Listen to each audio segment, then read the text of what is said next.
Hare Krishna, welcome everyone. We'll begin with our prayers. Om Ajnanatimirandhasya Jnananjana Shalakaya Chakshuronmilitam Yena Tasmai Shri Gurave Namaha.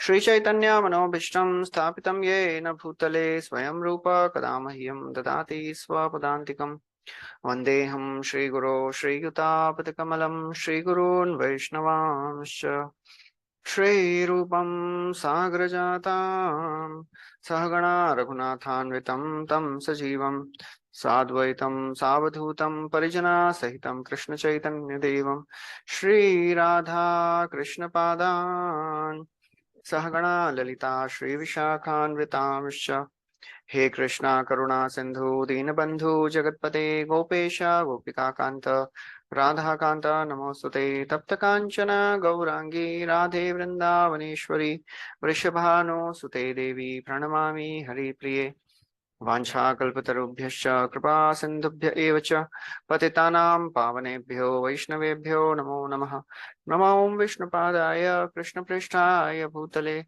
Srimate Bhaktivedanta Swami Nitinamine Namaste Saraswati Deve Gauravani Pracharine Nirvishesha Shunyavadi Paschatya Deshatarine Jai Shri Krishna Chaitanya Prabhu Nityananda Shri Advaita Gadadhar Shrivasadi Gaura Bhaktavrinda Hare Krishna Krishna Krishna Hare Hare Hare Rama Rama Rama Hare Hare.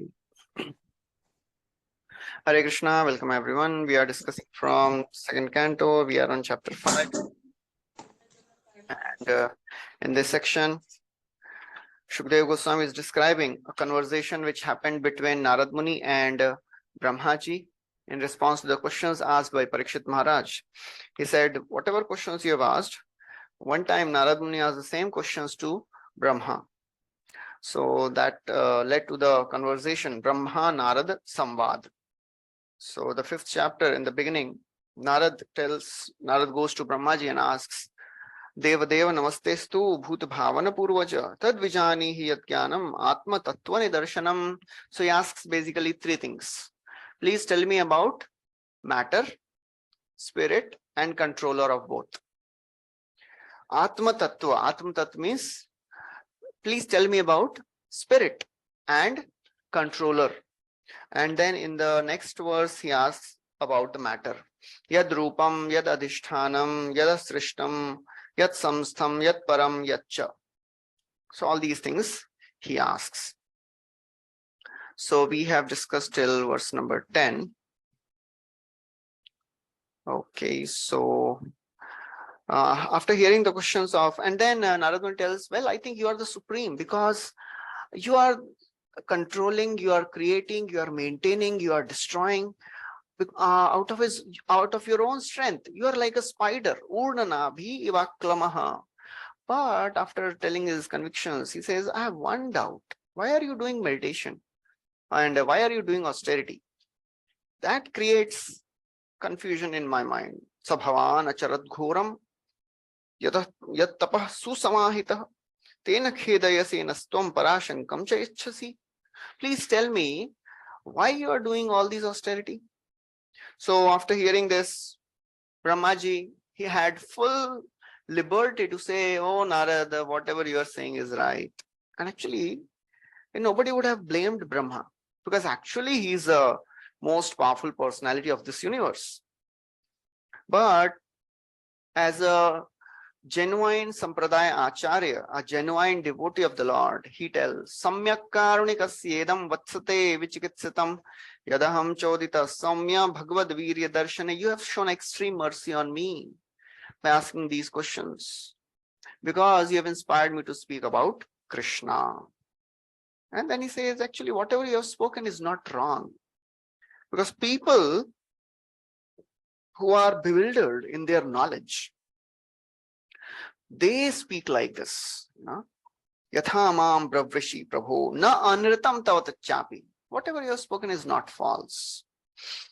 So after speaking this, Brahmaji starts clarifying the doubts of Narad Muni. So we'll recite the 11th verse, where Brahmaji basically says, I just recreate whatever has already been created by the Lord. I am just recreating. So 11th verse will recite. Yena swarochisha vishwam येन स्वरूपी तथा विश्वं rochitam rochayamyaham yatharkognir yatha somo yatharkshadrahatarakah. I create after the Lord's creation by his personal effulgence, known as the Brahmajyoti. Just as when the sun manifests his fire, the moon, the firmament, and the influential planets and the twinkling stars also manifest their brightness. Yena swarochisha, the Lord creates by his own personal effulgence known as Brahma Jyoti. So Lord basically creates the first. The first person who creates this universe is the Lord. Swarochisha, how he creates by his own Brahman effulgence. And what I am doing? Rochitam rochayamyaham. I am just recreating whatever is created by the Lord already. Rochitam rochayami aham. I am just recreating whatever is being created by the Lord. Yatha arka, agni, soma, arksha, graha, tarakaha. So just like when the sun manifests its fire, all the other luminaries of the sky, they also become brightened. All the others, they don't have their own personal light effulgence. But when the sun illuminates, then everyone else becomes illuminated. So whatever I am doing is just recreating. Nothing is mine, O Narad Muni. So that's what he's saying. Nothing is mine. I am just creating whatever is already being created by the Lord. So therefore, you should not have any doubt about it. You should never think that, oh, well, I think you are the supreme. No, I am not the supreme. There's some problem. Just a minute.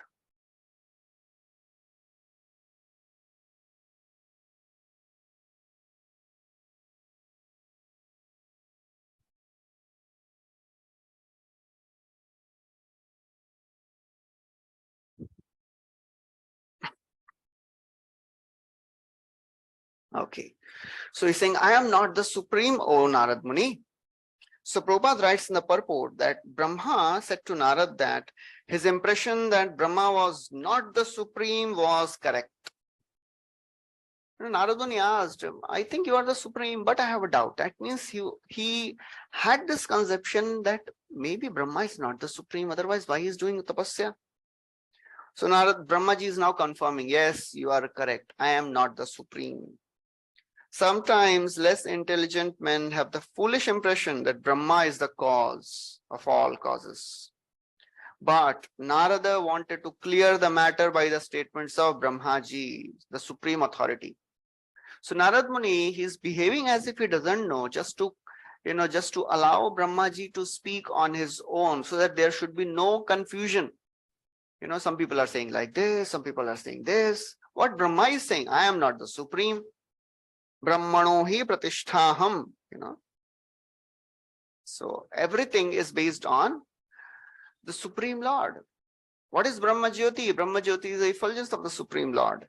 Swarochisha. So that Brahman is called as Swarochisha. Yena Swarochisha. And that's what Prabhupada writes. This Brahma Jyoti is all pervading. And all creation is made possible by its potential power. So therefore, Prabhupada then writes that one should not expect, last paragraph, one should not expect the Lord to create like a blacksmith with a hammer and other instruments. Lord doesn't have to work like any ordinary person of this world. He is supreme and he is Atmaram, he is Aptakam. All his potencies are working. Parasya Shakti Vividheva Shruyate. Prabhupada quotes that. So Lord doesn't have to work like we work in this world. A powerful person of this world may have his potencies, but he also has to work. To make those potencies work, he has to work. But the Lord doesn't have to work to make these potencies work. All the potencies of the Lord, they are self inspired and they are working at their best just to please the Lord. So Prabhupada writes, just as a small seed of a banyan fruit has a potency to create a big banyan tree, Lord disseminates all varieties of seeds by his potential Brahma Jyoti, and seeds are made to develop by the watering process of persons like Brahma. So Lord is just disseminating the seeds and everything else is done by people like Brahmaji. So actually this is technically called as Pishta Peshana Nyaya, Pishta Peshana Nyaya means after grinding to a certain fineness, a particular grinder cannot grind the grains to further fineness, right? Every grinding machine has a particular level to which it can grind. So Brahmaji is saying, actually, I cannot grind beyond what, Lord has done for me. Whatever Lord does, I only recreate that. I don't do anything on my own. This is Pishta Peshana Nyaya, So Brahmaji is saying, actually, universe would have continued without me also. So Vishwanath Chakravarti Thakur writes about this Pishta Peshana Nyaya, like grinding what is already ground. Just as the sun and other luminaries reveal what is already revealed by the Lord. The Lord only reveals. And Prabhupada quotes, and the Chakravarti Thakur quotes this verse from Katha Upanishad. न तत्र सूर्यो भाति न चंद्र तारकम नेमा विद्युतो भांति कुतोयम अग्निः. There the sun, the moon, stars, fire and the lightning do not shine. So Brahmaji, so Lord is a supreme personality who has given the seeds to Brahma, and Brahma is like the gardener who is planting these seeds and is and the ability of the seed to grow is not given by the gardener. What gardener can do? Just sow the seeds, right? The ability of the seed to grow is given by the Lord. Similarly, Brahmaji is saying, I am just recreating, So this is very, very important to understand that Brahmaji is not carried away by the glorification of Narad Muni. In this world, we may get carried away by the small glorification. And Narad Muni is giving him a highest glorification possible in this universe. He's saying, you are the supreme in this universe. But Brahmaji is a gentleman. That is a symptom of a gentleman. He does not accept anything which is beyond his capacity. No glorification should be accepted beyond our, level. Just like it comes in the 4th canto, when Prithu Maharaj appeared, all the professional reciters called bards and vandis and everybody came and they started glorifying Prithu Maharaj for the activities which he will be doing in the future.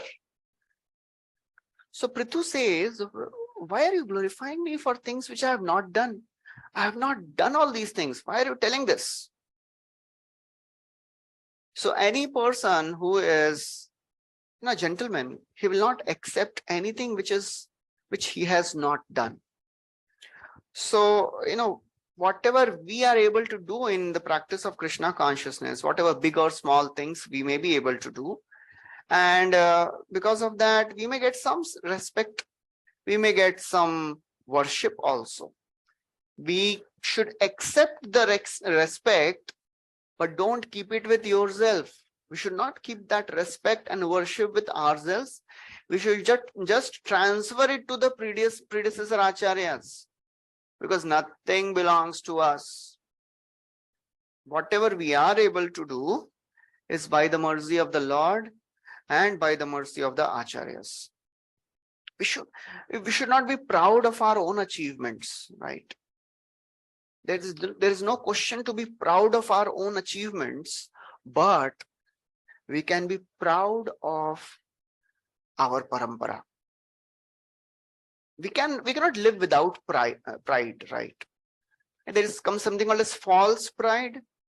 So false pride means there should be a real pride also, right? What is real pride? If there is false pride, what is real pride then? That we are this soul, eternal soul, and Okay. servitor of Krishna. Okay, anything else? Jive Sarup hoy. Okay, that is our pride.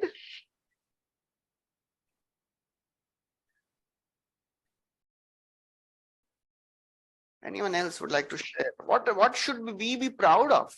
Can we be proud of anything? And what is the what is there to be proud of? We're saying we are Atma. Usme pride kya hai? We can be proud of our, we belong to ISKCON, Hare Krishna, proud of Prabhupada, proud of Krishna, servants.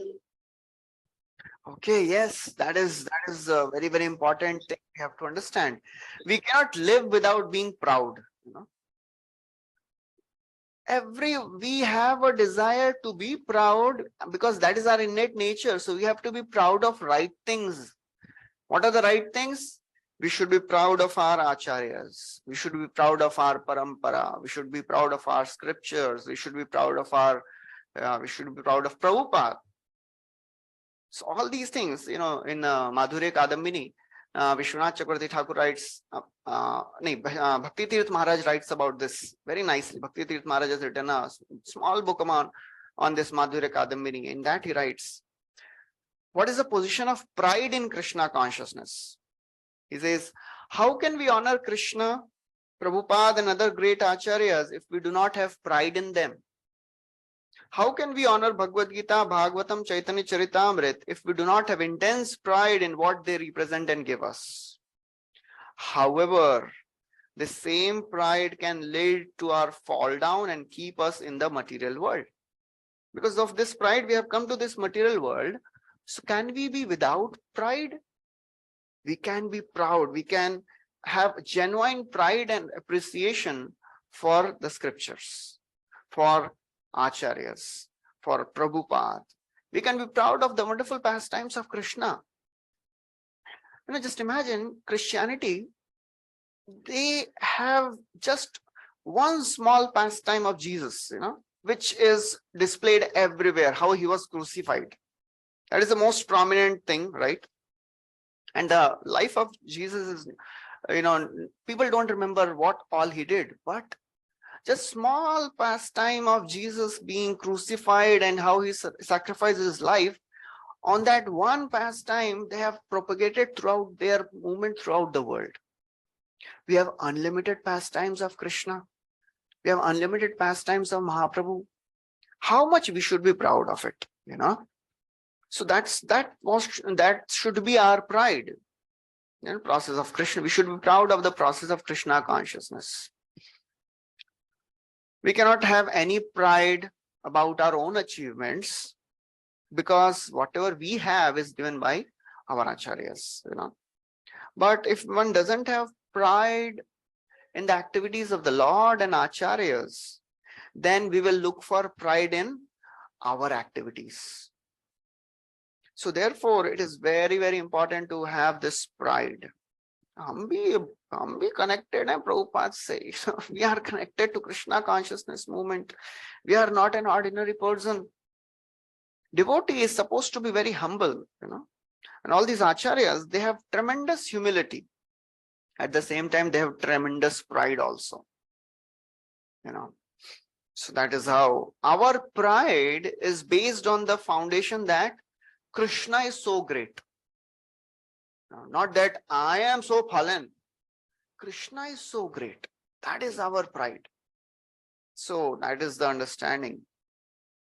So therefore, Brahma is also proud of his connection with Supreme Lord. Are rochitam rochayami ham. That is my pride, O Narad Muni. Whatever I am doing is just recreation. Just like when Yamdutas, they go to Yamraj after they are defeated by Vishnu Dutas in the Ajamil case.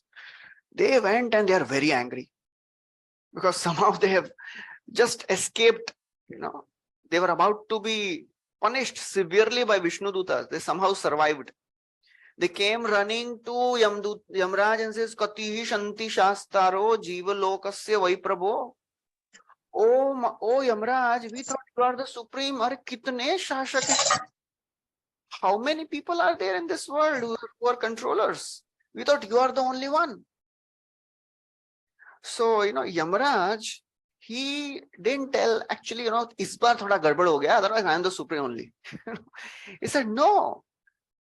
First time you have asked the right thing. Otherwise, you always keep troubling me for small things. Idhar tel khatam ho gaya, idhar ye problem ho gaya, idhar ye jalane nahi de rahe, idhar ye problem hai. What are the problems of Yamdutas? Eh? They have to punish people. First time Yamraj, he got an opportunity to speak about Krishna. So therefore, that's what Brahmaji is saying. You have given me a chance to speak about Krishna. Yam Brahma Varunendra Rudra Maruta Sunmanti Divyaistavai Vedai Sangapadai Kramopanishadi Gayanti Yam Samaga Dhyanavastita Tadgatena Manasa Pashyanti Yam Yogino Yasyantam Navidu Sura Surgana Devaya Tasmai Namaha.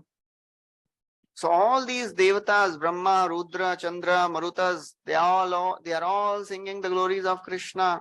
Gayantiyam Samaga, everybody is worshipping Supreme Lord. So that's how Narad Brahmaji is very, very happy. And now he is glorifying Krishna. Prabhupada writes, as the decision of the Supreme Court of State is final, similarly the judgment of Brahmaji is final in the Vedic process of acquiring knowledge. He represented himself as less intelligent and yet, so Brahmaji represented himself as less intelligent and yet intelligently presented a doubt to be cleared by the supreme authority so that the uninformed might take note of it. So in this verse, Brahmaji clears the wrong impression held by less intelligent and affirms that he creates the universal variegatedness after the potential creation by the glaring effulgence of Lord.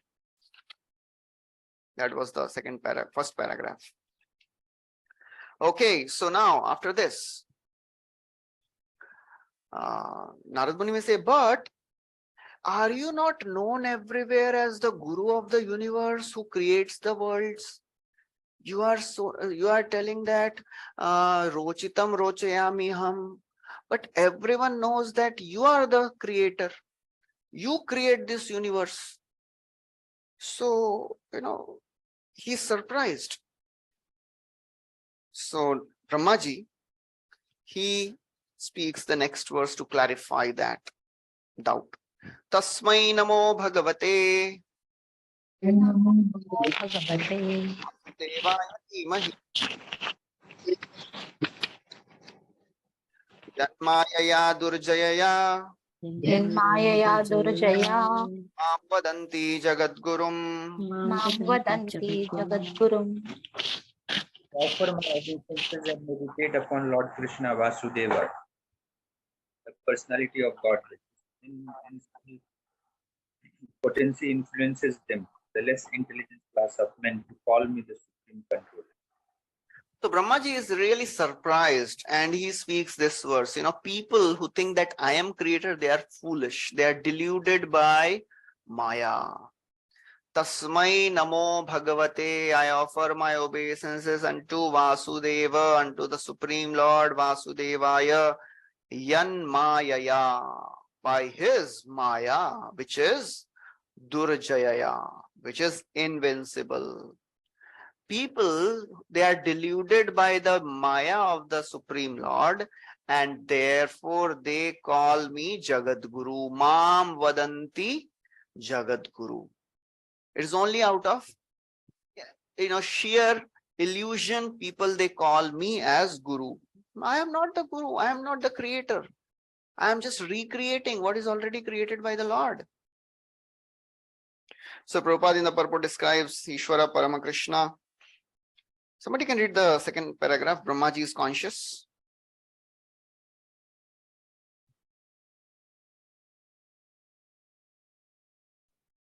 Brahmaji is conscious of his actual position, and he knows how less intelligent persons bewildered by the illusory energy of the Lord whimsically accept anyone and everyone as God. A responsible personality like Brahmaji refuses to be addressed as Supreme Lord by his disciples and subordinates. But foolish persons praised by men of the nature of dogs, hogs, camels, and asses feel flattered to be addressed as the Supreme Lord. Why such persons take pleasure in being addressed as God, or why such persons are addressed as God by foolish admirers, is explained in the following verse. Yes, Brahmaji is conscious. He knows I am not supreme. But people who are dogs, hogs, camels, and asses, they feel flattered. So Prabhupada is paraphrasing a verse here. Shwavid varahostra kharai samstutah purushah pashu nayatra karna pathopeta jatu namagadagrajah. People who are like dogs, hogs, camels, and asses, they are glorified by others who are similar. So people who think themselves to be supreme, they are actually of the animal category. And why people take pleasure in being addressed as God? That is answered in the next line, next verse. So Narad Muni may say, "Arey, you are saying I am not supreme, and you are not supreme. You are saying, but and you are saying people who are illusioned by Maya, they call you as supreme. But there is a doubt. Are those who respect you as the Guru of the universe and its creator, are they bewildered by Maya?" Brahmaji says, yes, they are bewildered by Maya. So Narad Muni says, how to understand who is bewildered and who is enlightened? Brahmaji says, just watch their language. How do they speak? Their language tells a lot. Vilajyamanaya yasya sthatum ikshapathe muya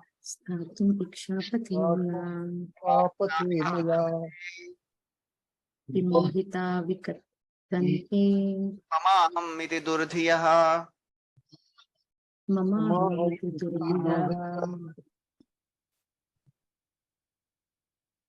The illusory energy of the Lord cannot take precedence, being ashamed of her position, but those who are bewildered by her always talk nonsense, being absorbed in the thought of it is I and it is mine. So Brahmaji is saying, Arey, Maya Devi cannot stand in front of the Lord. She feels ashamed. And people who are completely foolish and ignorant, they speak all nonsense things. So if you want to know who is bewildered and who is enlightened, just watch their language. A person who speaks of total nonsense, he is a bewildered person. Vilajyamanayasya, just see the supreme energy of the Lord, Maya of the Lord, she feels ashamed. Vilajyamanaya. And sthatum iksha pathe amuya. She cannot come in front of the Lord. But those who are illusioned by Maya, vimohita, those who are illusioned, you know what they say? They talk all nonsense. And what is the symptom of the nonsense talk?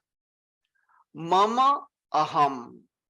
anyone who speaks in terms of I and mine, they are vimohita. They are durdhiya. Their intelligence is lost.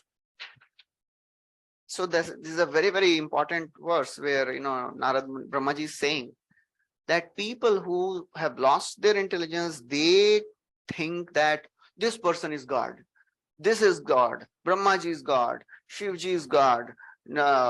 Indra is God. They are all illusion. Anyone who speaks like this is illusion. They are duradhiya. They are all ill-conceived. Anywhere else, this theme has come that Maya Devi doesn't stand in front of the Lord. Anywhere we have heard this, read this? In the first माया कृष्णा सम सूर्य माया अंधकार जहाँ कृष्ण वहाँ नहीं माया अधिकार. Okay, so that is PC verse. Anywhere in the Bhagavatam we have read this? Narada Muni tells Vyasadeva. Ah, No, when Vyasadeva he gets the realization after speaking to Narada that what is that verse? Bhakti yogena manasi samyak pranihite amale apashyat purusham purnam mayam chatad apashrayam. Vyasadeva, when he sat in meditation, he saw bhakti, the process of devotion. He understood, he realized. He saw the Supreme Lord and he saw Maya Devi standing behind him. So similarly here also. Vilajyamanaya, Maya Devi cannot stand in front of the Lord. She is ashamed. Why she is ashamed? Why Maya Devi is ashamed to stand in front of the Lord? Any thoughts? Why she is not standing in front of the Lord? मतलब शर्म क्यों आएगी सामने खड़े होने में? She is thinking, I am doing this service of bewildering people. I am making people away from Krishna. I am bewildering people. I am not allowing them to come close to Krishna. But that is a thankless task she is doing. If she is not there to do this service, nobody will take to Krishna consciousness seriously.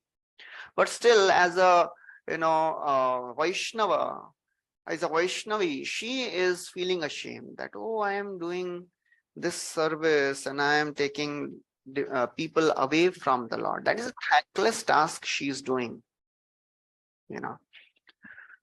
So, Prabhupada writes, the invincibly powerful deluding energy of the Lord can bewilder the entire world of animation. Prabhupada is using the very wonderful world of animation. But she is not strong enough to stand in front of the Lord. Nescience is behind the personality of Godhead, where she is powerful enough to mislead the living beings. And the primary symptom of a bewildered person is they talk nonsense. So when people, they speak in terms of I and mine, ye mera hai, ye mere parivar hai, this is me, this is mine. Prabhupada went to one life member's house and he was a very rich person and he was introducing his family. Swamiji she's my wife and he's my son, and then she's daughter-in-law and he's my grandson and blah, blah, blah. He was introducing everyone, and then Prabhupada was very nice and cordial and, smiling. And then after this gentleman went inside, Prabhupada said, and this is my sex life. That's how people, they like to glorify what all they have done in this world to enjoy. This is all mamaham iti durdhiya. Just like Prahlad, he asked, Hiranyakashipu asked, oh child, what have you learned? What is the best thing you have learned? Hiranyakashipu was thinking, kuch to bolega ABCD, He was not expecting a very profound philosophy to come. But Prahlad says, Tatsadu manye asuravarya dehinam asur. Oh, best of the demons. Sada samudvigna dhiya hitvatma patam. So Shanda, and Amarka, they became confused and concerned. They asked Parikshit, who is the enemy who has taught you all this? So Prahlad says, look, watch your words. He also says the same thing. Watch your words. You are speaking in terms of friends and enemy. Actually, it is not me whose intelligence is corrupted. It is your intelligence which is corrupted. Because you are speaking in terms of me and mine.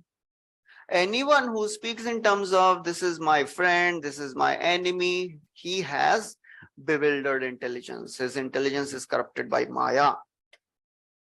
So Chakravarti Thakur also writes, those who give respect and receive respect without reference to the Lord are bewildered by Maya. So we can expect respect, we can receive respect, but the reference point should be, I am receiving this respect because I am servant of Krishna and will give this respect to Krishna. If we keep the respect to ourselves, that means our intelligence is bewildered. Nothing is ours in this world. So Chakravarti Thakur writes, knowing that she deceives, she is ashamed to stand in sight. Like a deceitful woman, she stands behind the Lord. And bewildered by Maya, people, they boast. So just like Chakravarti Thakur quotes a verse from 3rd canto where Uddhavji is telling to Narada, Devasya Mayaya Sprishta ye chanyat asadashritaihi, Brahmate dhirna tadvakye yatha buddhi tadashraya. People, Devasya Maya Sprishta, people who are bewildered by Maya Devi, they take shelter of asata, temporary things of the world, and they get bewildered. But those who have taken shelter of Krishna, their intelligence is never Brahmyate dhirna tadvakyai. So that's how a devotee is never bewildered, but a materialist is always bewildered. Etadishanamishasya prakritisthopi tadgunaihi na yujyate sadatmasthai yatha buddhi tadashrayah. This, anyone remembers where this verse comes? We have read this verse. It comes in the 1st canto somewhere. When Krishna enters the palace of Dwarka, all the queens, they are trying to attract Krishna by their glances and smiles. Krishna doesn't get bewildered. Krishna doesn't get attracted by their smile and beauty. He's attracted by their devotion. Uddama bhava pishunamala valguhasa. This verse comes there. And then after this verse, Suta Goswami quotes, Etad Ishanam Ishasya. This is the divinity of the supreme divine person. Although Prakriti is thopi, although he is situated and dealing with the material nature, na yujyate, he never gets affected by it. Similarly, na yatha buddhi tadashraya. Similarly, the devotees of the Lord, they also don't get bewildered by the material energy. So that is the understanding. Okay, so Prabhupada writes, those who are before the Lord, however, and who surrender unto him cannot be influenced by the deluding energy. They are free of the misconception of it is I and it is mine. Prabhupada tells a wonderful thing. People, they start identifying with the thing which they are doing. Just like Prabhupada, I would give an example. If a person is pulling thela, and there is another car which is going, and this thela wala is coming in between. So वो क्या बोलता है? ए thela, side हो. वो किसको बोल रहा है वो? He is telling that person to move aside, but क्या बोल रहा है? thela, side. और ठेला वाले बोलता है मुझे क्यों गाली दे रहा है? So that is how people, they start identifying with whatever they are doing. So we have this material body, we start identifying with this body. But pure devotees, they don't get bewildered by this. So now, after destroying the misconceptions of Narad Muni, Brahmaji starts answering the questions of Narad Muni. He answers the 3 questions in this chapter. First, he answers Yad Rupam. That was the first thing. The second verse, Yad Rupam, Yad Adhishtanam, Yad Srishtam. So Yad Rupam, what are the characteristics of the universe?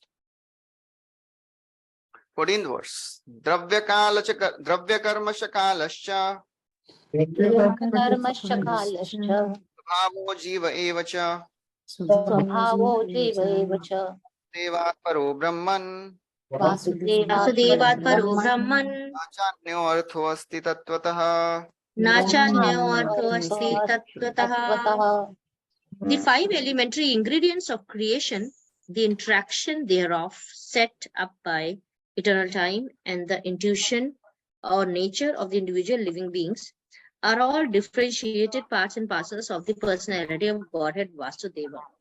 And in truth, there is no other value in them. What is the characteristic? Yad Rupam. What is the characteristic of the universe? So now Brahmaji is saying everything in this universe is actually Vasudeva himself. Dravyam, Karma, Kala, Swabhav and Jiva. These are the 5 ingredients of this creation. Vasudevat Paro Brahman. They are all differentiated part and parcel of Vasudev. Na cha anyo artho asti tattvataha. And in truth, there is no other value in them. All these things are valuable because they are connected to Vasudev. Otherwise, if Vasudev is not there, all these things are of no use, you know.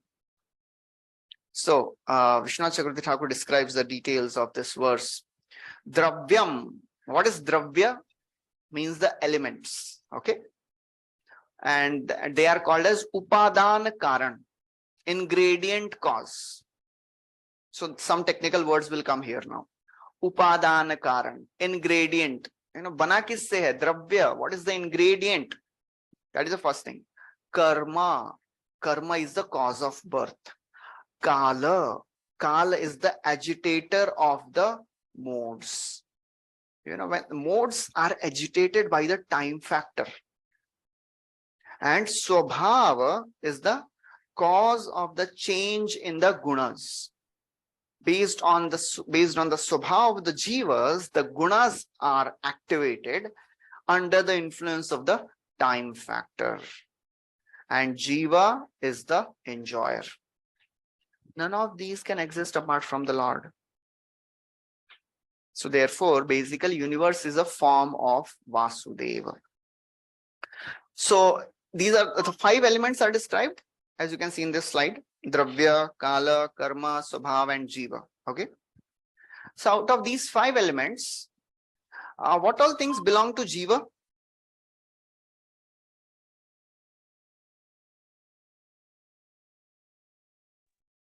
Karma, Swabhav, Dravya. So Jiva has 2 Shaktis, Swabhav and Karma. Okay. Based on our Swabhav, based on whatever activities do, we acquire a particular type of Swabhav. You know, what is Swabhav? Swabhav indicates what a living entity desires. Okay. And Karma indicates what he deserves. Swabhav means हमको ये चाहिए अरे चाहिए तो बहुत कुछ लेकिन तुमको मिलने क्या वाला है, what you deserve, that is decided by karma.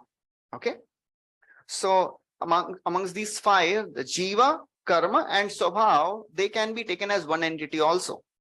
Jiva, karma and swabhav, because they are all related. So, and the other 2, they are energies of the Lord which are impregnated, which change these, you know, universal contents, Kala and Dravya. So Prabhupada writes, Prabhupada does not go into the technical details of these things. So whenever we are discussing some technical things, you know, it will be from the Chakravarti Thakur's commentaries. So Prabhupada doesn't want to confuse people, because anyways, you know, people don't like to hear all the technical stuff. when it comes to spirituality, यहाँ इतना already life complex है, उसमें already इतना complex सुनाएंगे, तो कैसे होगा, you know? So therefore, Prabhupada just makes it very simple, and he tells what is needed, basic thing, which is what is needed to know, and what is to be applied.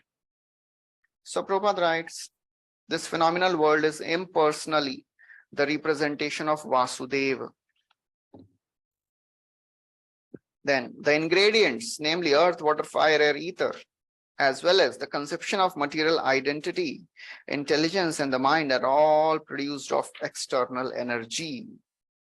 So Prabhupada basically describes all the dravya is external energy, and jiva is the offshoot of the internal potency, that is tatastha shakti.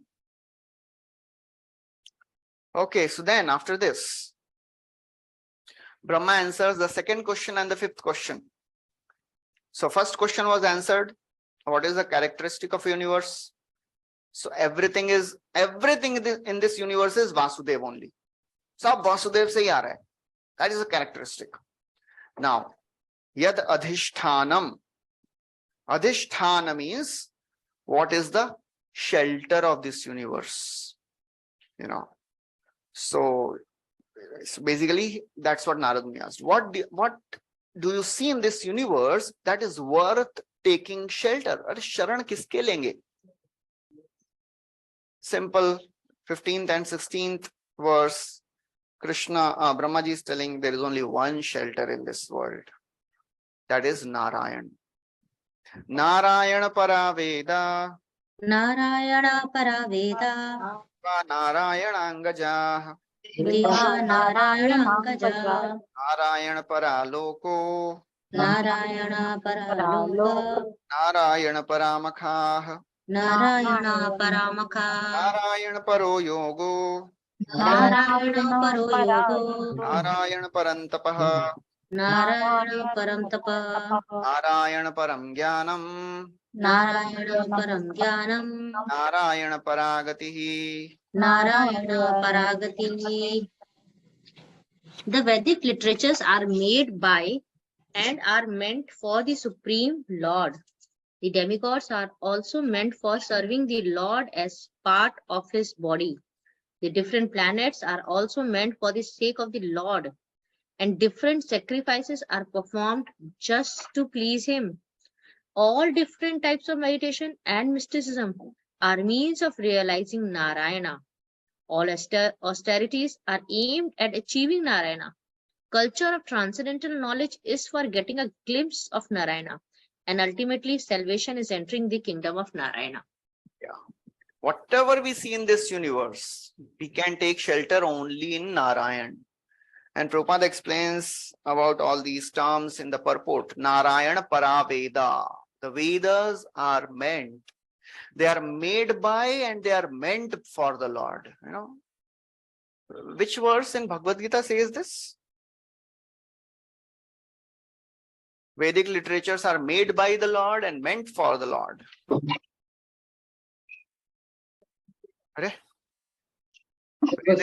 Sarvair Hameva Vidyo. So Vedas are meant to achieve Krishna. Deva Narayanangajaha, and all the devatas are meant to serve the Lord only.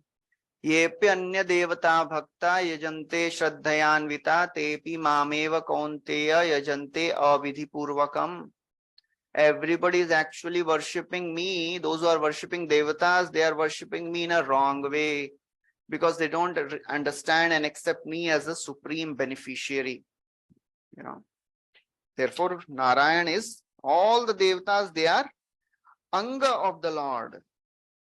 So Prabhupada writes in the purport, the supreme worshipable deity is Narayan.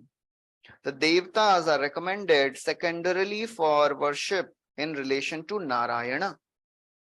As officers of a kingdom are respected due to the relation to king, demigods are worshipped due to relationship with the Lord. And then Prabhupada quotes this verse. Without Lord's relation, worship of the demigod is unauthorized. Avidhi purvakam. What is avidhi in that? Yepi anya devata bhakta yajante shraddhayanvita tepi mameva kaunteya yajanti avidhi purvakam. What is avidhi in that? Why they are worshipping Krishna in a wrong way? Anyone knows? What is wrong in worshipping devatas? Yajante avidhi purvakam. Indirect worship, because everything is ultimately coming from Krishna. So it is an indirect worship.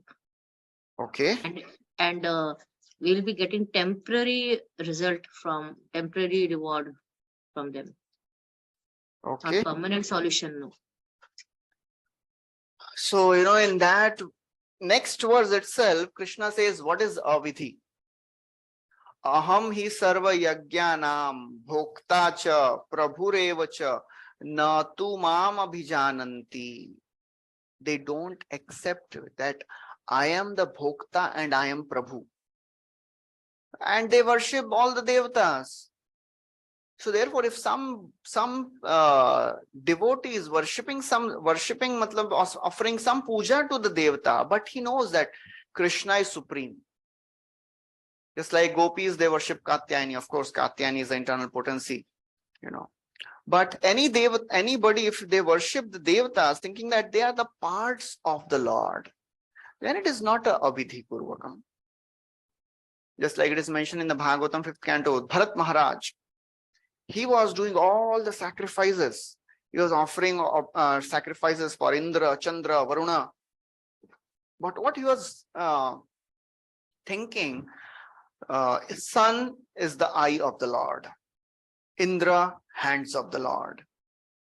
So if somebody accepts that Krishna is supreme and all these devatas are a part and parcel of the Lord, then it is not avidhi.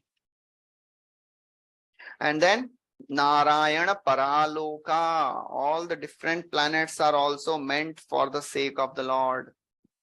Brahma Bhuvana Loka Punaravartino Arjuna Mamupetya tu Kaunteya Punarjanmana Vidyate. So Prabhupada writes in the purport that in this world, one can go on wandering from lowest to the highest planets, but a person who goes to my abode, they don't have to come back. Progressive journey from one planet to another culminates in reaching the supreme planet, Madhama. And Narayana Paramakhaha. All the different sacrifices are meant to please the Lord. And when sacrifice word comes, Prabhupada, why he'll leave the chance to tell the supreme sacrifice is what? Yagyai Sankirtana Prayai Yajanti Hi Sumedhasaha. So Prabhupada writes about that also. Sankirtan Yagya is recommended in Kali Yuga. Then Narayan Parayogo, all the different types of meditations are meant for realizing Narayan. Which verse in Bhagavad Gita says this? All the different types of yogas, how worship of Krishna is the best.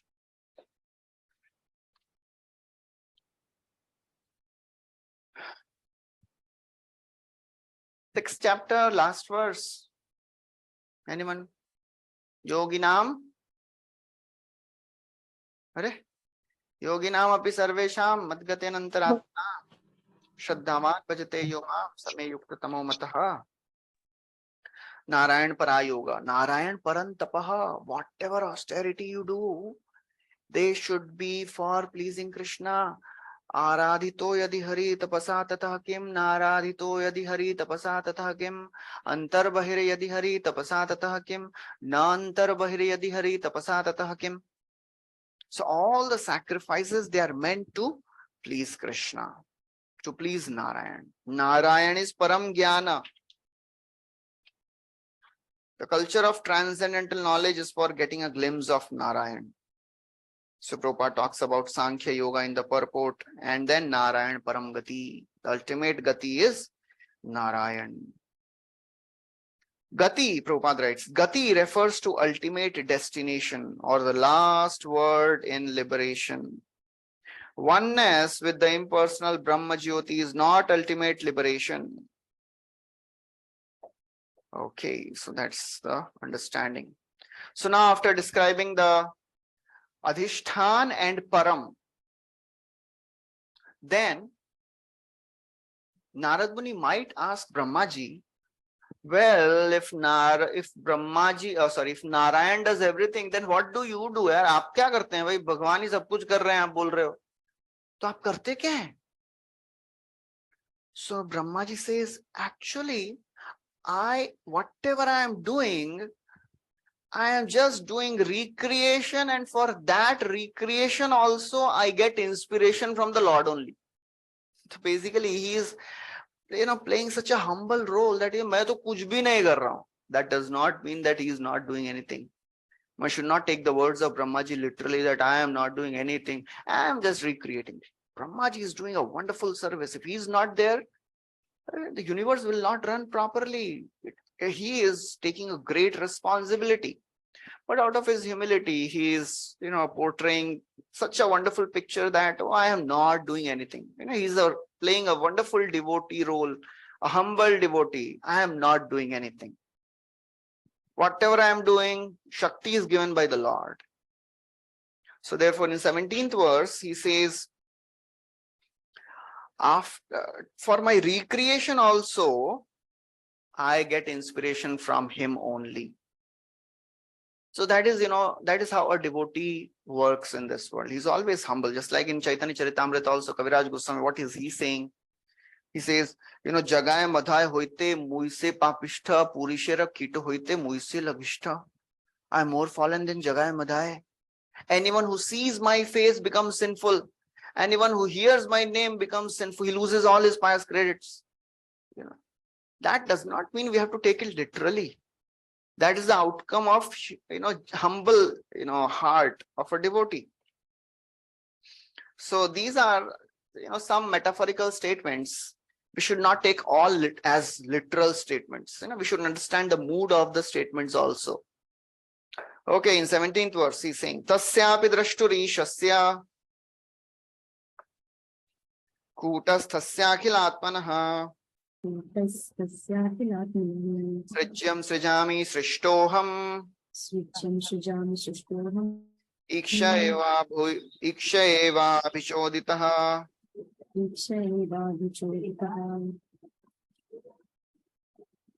Inspired by him only, I discover what is already created by him, Narayana, under his vision, and the all-pervading supersoul. And I also am created by him only. So he's saying tasyapi drashturishasya, and he creates everything. I am just recreating, and whatever I do, he has his drishti on it. Tasyapi drashturishasya, Bhagwan ki drishti. Lord is always witnessing and controlling whatever I am doing. Kutasthasya akhilatmana. He is a supreme soul of all the living beings, and he is constantly witnessing whatever I am doing. Therefore, srijyam srijami srishtoham. I discover or I create what has already been created by him. And how do I do this? Iksha yeva abhichoditaha. By his glance, iksha means ikshaya means by his glance, he inspires me. And inspired by his glance, abhichoditaha, I am doing this work. So therefore, Brahmaji, he's saying, I create what has already been created. So Narad Muni is asking, well, do you do this by your own decision? अपने आप आपको इच्छा होती है क्या? Brahma says, no. I do only whatever Lord inspires me to do. So this indicates that Brahma is a jiva and Supreme Lord is the independent entity. So that's how, Brahmaji is presenting himself as such a humble person. Prabhupada writes, even Brahma admits that he is not the actual creator, but is simply inspired by Lord Narayan and therefore creates under his superintendence. There are two identities of soul, super soul and the individual soul. Lord inspires the individual soul to create what is already created by the Lord. And by the goodwill of the Lord, a discoverer of something is accredited as the discoverer. You know, we find many people, oh Lord, this person discovered this, and this person discovered this. But the discovery is not a big thing, but Lord also gives credit. Chale, tu bhi le le iska credit. Of course, but everything is created by the Lord only. And nobody gives credit to the Lord that Lord has made this. People, they give credit to the discoverers. So that is what Prabhupada writes, that Columbus discovered America, but who created America? That no one thinks about it. So that's how. No one can create anything without the sanction of the Lord, since everyone sees according to his ability. And this ability is also awarded by the Lord. It will come in the future chapters when Brahmaji, he hears the word tapa, tapa, he does tapasya for 100 years, and then Lord appears. Lord tells, oh Brahma, when you were bewildered, moving around, you heard tapa, tapa. Who spoke it? I spoke. And when I spoke that, who gave you faith to believe in my words? I gave. And then you started doing tapasya. Who gave you strength to do tapasya? I gave. And then now I have appeared in front of you and you are offering prayers. Who is giving you intelligence to offer prayers? I am giving. So everything is given by Brahma, Supreme Lord only. So that is how we have to understand this. So Prabhupada writes in the purport, Brahma is a great devotee, therefore he has been empowered by the Lord to create such a universe as the one manifested before us. And then Prabhupada quotes this verse from Bhagavad Gita, where Krishna is telling, oh Arjuna, get up and fight and take the credit. Lord likes to give credit to his devotees. Nimitta matram bhava sabyasachi. Oh sabyasachi, get up, fight and take the credit. Just become the instrument. So therefore, Prabhupada writes, devotees like Brahma and Arjuna cannot do anything on their own account. But because they are dependent on the Lord, Lord empowers them to do unimaginable things. So then 18 to 20th verses, Brahmaji, he describes that this material nature acts under Krishna, and material nature controls the three modes, and three modes control the jivas. And I am one such jiva. Very, clearly, Brahma is telling Narad Muni that I am an ordinary living entity. Supreme Lord is the creator and controller. So that's how it is, very nicely described by Brahmaji. Okay, 18th verse. Sattvam rajastama iti nirgunasya gunatrayah Nirgunasya gunastraya iti sarga nirodheshu grihita mayaya vibhoh. grihita mayaya vibho. The Supreme Lord is pure spiritual form, transcendental to all material qualities.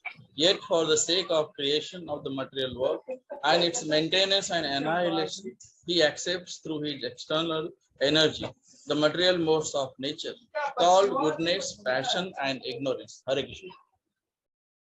So now Brahmaji is telling the distinction between Jiva and the Ishvara. So he's saying that because I am inspired and he inspires me. Sattvam rajas tama iti nirgunasya gunatrayah. The Supreme Lord is pure spiritual, nirguna. He is transcendental to all this sattva guna, rajo guna, tamo guna.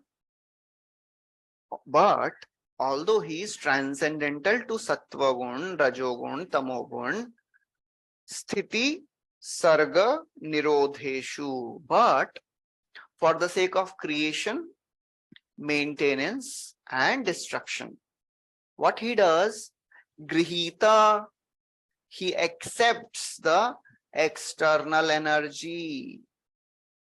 He never gets affected by the external energy, but he just accepts the external energy and creates this world, maintains it, and then annihilates it.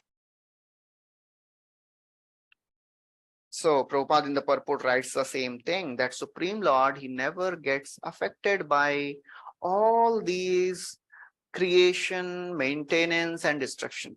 When we do something, we get affected by it. Why? Why we get affected by whatever we do in this world? Because we want the results. We are attached to the results, so therefore we are affected by the activity. Supreme Lord doesn't want the result. He is not doing creation so because he wants something. So therefore he is not affected. So Prabhupada writes that Lord is never affected by influence of bewildering energy. Jivas are affected.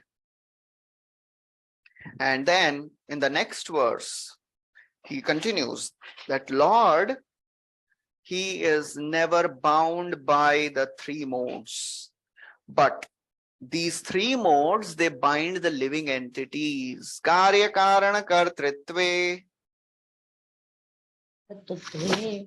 Dravya Jnana Kriyashraya, Dravya Jnana Kriyashraya, Pathananti Nityada Muktam, Badhananti Nityada Muktam, Mainam Purusham Gunaha.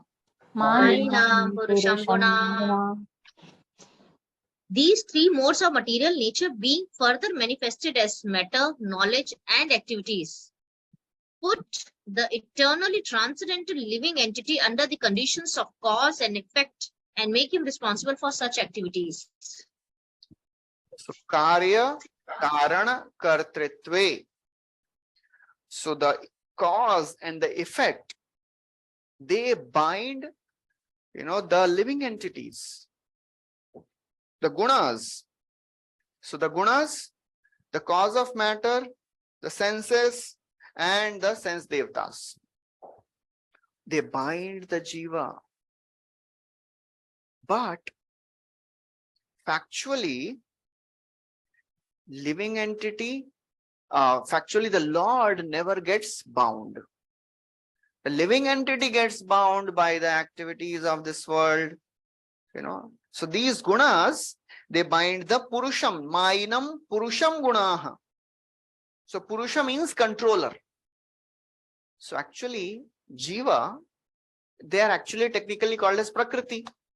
But here, why is called as Purusham, Mainam Purusham Guna? Because they have controllership mentality. They have the mentality of being controller. They have mentality of Purusha. Although they are Prakriti, they are meant to be controlled, but they have the mentality of Purusha. So therefore they get bewildered by it. So Chakravarti Thakur writes that these gunas bind the jiva, a function of Lord's Tatastha Shakti, who associates with Maya. So jiva is a Tatastha Shakti, and because jiva, tries to get the results, works to get the results, jiva gets bound. So that is understanding. But, and therefore, okay, so we'll read the purport also. Prabhupada writes in the purport, because they are between the internal and external potencies, they are called as marginal. Tatastha, tat pe sthit rehne wale. Tat means the shore of an ocean. Sometimes it is under water, sometimes it is under land. Tatastha. So living entity, sometimes they are under the internal potency, sometimes under the external potency. Factually, the living beings are not meant to be conditioned by material energy, but due to being affected by the false sense of lording over material nature, they come under the influence of material energy. And such then Prabhupada writes, this external energy of the Lord covers up the pure knowledge.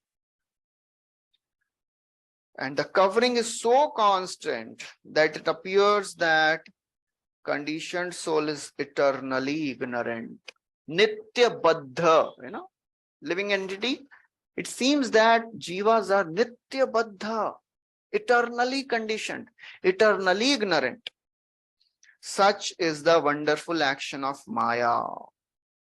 By the covering of power of material energy, the material scientist cannot look beyond the material cause.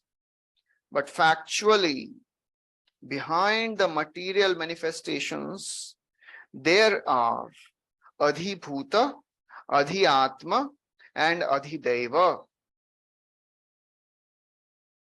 So this Adhibhuta, Adhyatma, Adhideva is not the same clash, three types of kleshas which we hear. The terminology is same, but the meaning is different here. So we have to understand this. Adhibhuta, Adhideva, Adhyatma. We have heard many times, kleshas. There are three types of kleshas. So the word used is same, but the meaning is different. Adhibhuta manifestation entails the repetition of birth and death.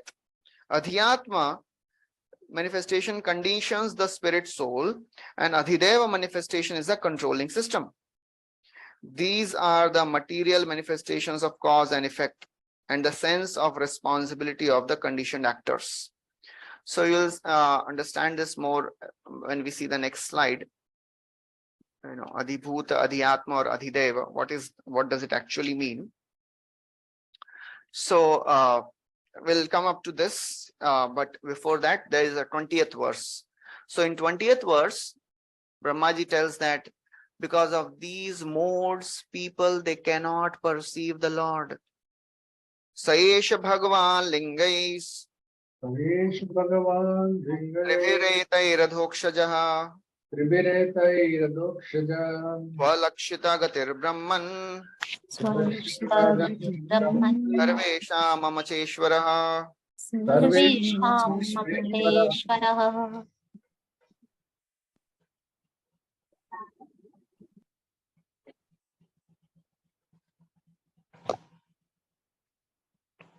O Brahmana Narada, the superseer, the transcendent Lord, is beyond the perception of material senses of the living entities because of the above mentioned three modes of nature. But he is the controller of brooding. Sa Esha Bhagavan Lingais, O Brahmana Narada, the superseer, the transcendent Lord, Bhagavan, he is Tribhir Etair Adhokshajaha. He is beyond the perception of the senses.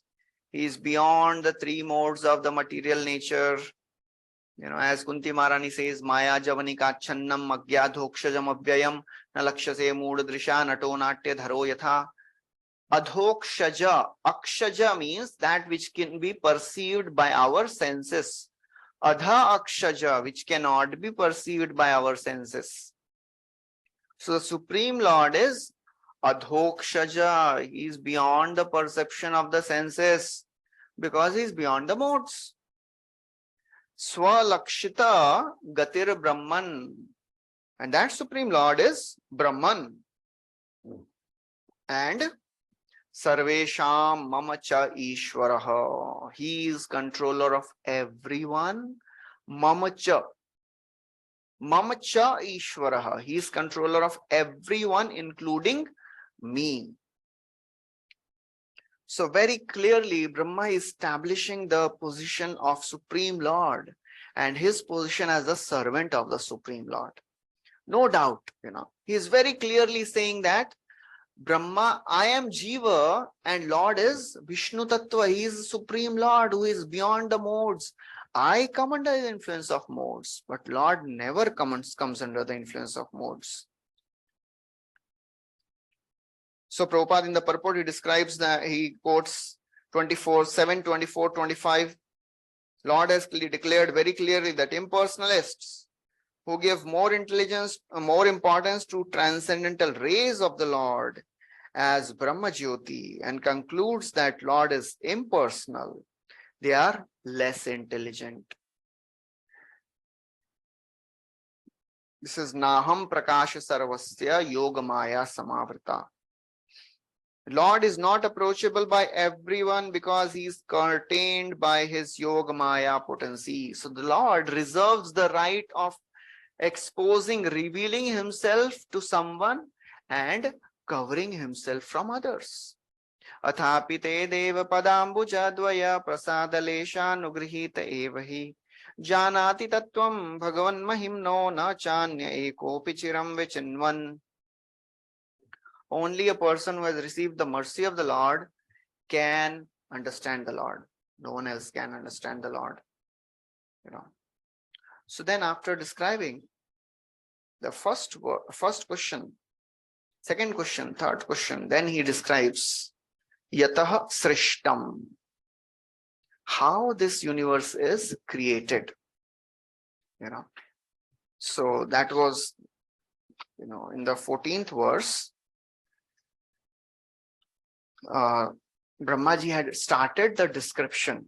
Dravya, karma, kala, swabhava, jiva, evacha. So all these are the ingredients of the creation. Now, from 21st verse onwards, Brahmaji starts the actual description of the creation, how the creation happens.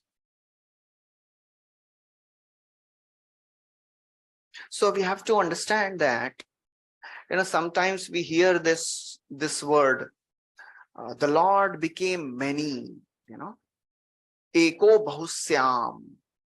Have you ever heard this word? Eko Bahusyam.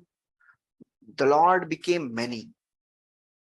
So, and that sometimes, people, Mayavadis, they misinterpret this and they say that just see that living entities, they are created at a certain point of time.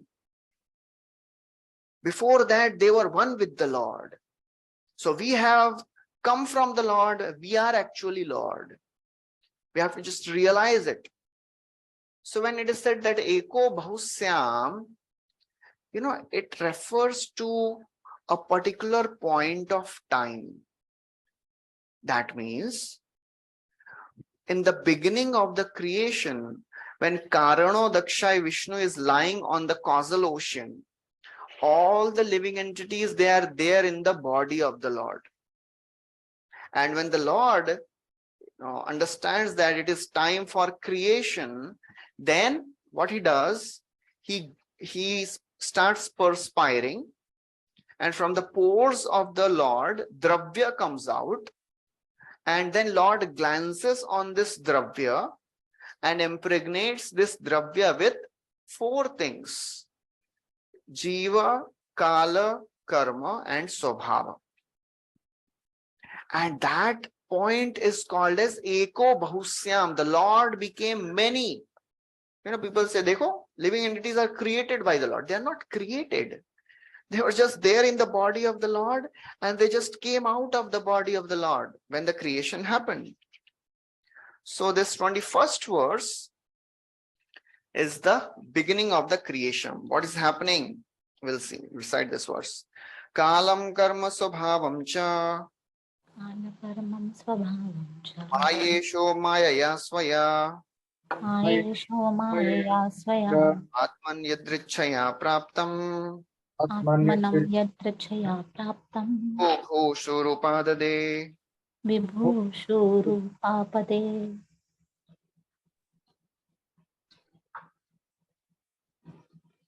Hare Krishna, the Lord who is controller of all the energies, thus create by his own potency, eternal time, and the fate of all living entities, and their particular nature for which they were created. And he again merges them independently. Hare Krishna. So this verse indicates that the glance of the Lord has 3 components: Kala, Karma, Swabhava. So the Lord of Maya, Who is the Lord of Maya? Mayesha. The word used is Mayesha. Who is the Lord of Maya? That is Karano Dakshai Vishnu. Okay. So this Lord of Maya, Vibhu Bhushu. Vibhu Bhushu means, the word used is Vibhu Bhushu. Appearing differently. That means he desired to become many. And this is a very, very important word. Vibhu Bhushu. We discussed Eko Bahusyam, one became many. So this is referring to the beginning of the creation. When the Lord desired to be many. Why? Yadrichaya. Yadrichaya means by his own will. So therefore, he accepted the upadade. Upadade means he accepted the time factor, which was merged in him. Atman arpitaha. That time factor which was merged in him, he accepted that, as well as he accepted the karma and swabhava. So that's how, it is very, very important to understand this. Whenever people say Lord became many, that is the point when Lord started creation. Lord started, Lord developed the desire to impregnate the living entities which were there in his body again in the material creation. Why Lord desired? Because the living entity desires. Living entity cannot stay without desires. So therefore, whenever the time of creation came, Lord desired, okay, now I have to put again these living entities in this material nature. So that is the understanding. So the glance of the Lord has three components: Kala, Karma, Swabhava. But the Kal and Karma belongs to, the Karma belongs, Karma and Swabhava belongs to Jiva, right? Karma and Swabhava belongs to Jiva. So the Lord impregnates Dravya with Kala and Jiva. तो ये दो हो गया ना, काल, कर्म, स्वभाव. तो कर्म और स्वभाव किसके पास रहते हैं? किसके हैं? It belongs to whom? Karma and swabhava belongs to whom? Belongs to Jiva. Yes. So therefore, basically, Lord impregnates Dravya with two things: Kala and Jiva. Is it clear? Okay. So that is, there was some primordial soup theory, जो हमने, physics or biology books में पढ़ा है. The homogeneous mixture which generates all living entities by lightning. Actually, this primordial soup theory is what? It is a borrowed theory from the Vedas. So what is that lightning which agitates this soup? That is the glance of the Lord. So we have to understand that whatever these scientists they present, many of the things they take from the Vedas. They just don't take the name of the Vedas. They just add some scientific terms and then they present it as a different theory. So this primordial soup theory is what? Just borrowed theory from the Vedas. They say there was a lightning and this primordial ocean which was full of the material elements was, transformed into various elements and the proteins were formed, and then lo and behold, one day the proteins combined together to form a living cell. Kaise ho gaya living cell pata nahi, So that is what we have to understand, that this is all borrowed theory. साहब वेदा से उठा के theory बनाए. So to understand this principle of this process of creation, just to simplify it. So the Lord glances on the material creation, glances on Pradhan. Pradhan is also called as Dravya. or Prakriti. So this is a very basic concept which everybody should understand very clearly, because this will be repeated again and again. ये basic thing अगर नहीं clear हुआ तो आगे का सब कुछ confusion में ही रहने वाला है, you know. So this should be very, very clear. What is this Pradhan? What is this Prakriti? And what is this Dravya? Are they different terms or the same term? What is Pradhan? What is Dravya? What is Prakriti? Are they different or are they same?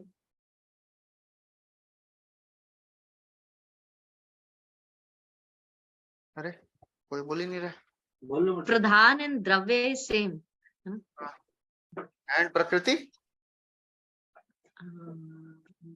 Prakriti is also same. Okay. Yes. So Prakriti, Pradhan and Dravya, they are all same. Different names given to same entity. So the Lord perspires. Okay. हमने वो पूरा वो ब्रह्म संहिता है ना, from the bodily pores of the Lord universes come out, है ना. कौन सा है वो श्लोक? यस्यैक निश्वसित काल मथावलंब्य जीवन्ति लोम विलजा जगदंडनाथ. What is that which comes out from the pores of the Lord? The whole universe don't come out of the pores of the Lord. What comes out from the pores of the Lord is Dravya. Natural, na? हमारे शरीर से क्या है? What sweat? We sweat, right? So Lord also sweats. So from the pores of the Lord, what comes out is Dravya. Dravya is Prakriti, basically. It has all the elements. And then the Lord glances on this Dravya and impregnates that Dravya with 4 things, or basically 3 things you can say. Kala, Karma, Swabhava. Or so Karma and Swabhava belongs to Jiva. So basically you can say Kala and Jiva. You know? And so, अब यहाँ तक समझने के लिए I'll give one example. There is a grocery godown. Okay. Grocery godown में आप सब्जी market गए and you brought all the different vegetables, आलू, गोभी, भिंडी, लौकी, दूधी, भोपला, whatever. और सब कुछ लाके आपने एक साथ डंप कर दिया गोडाउन में. You didn't put it separately, right? So it is all a homogeneous mixture of various vegetables. This homogeneous mixture of various vegetables is called as Pradhan.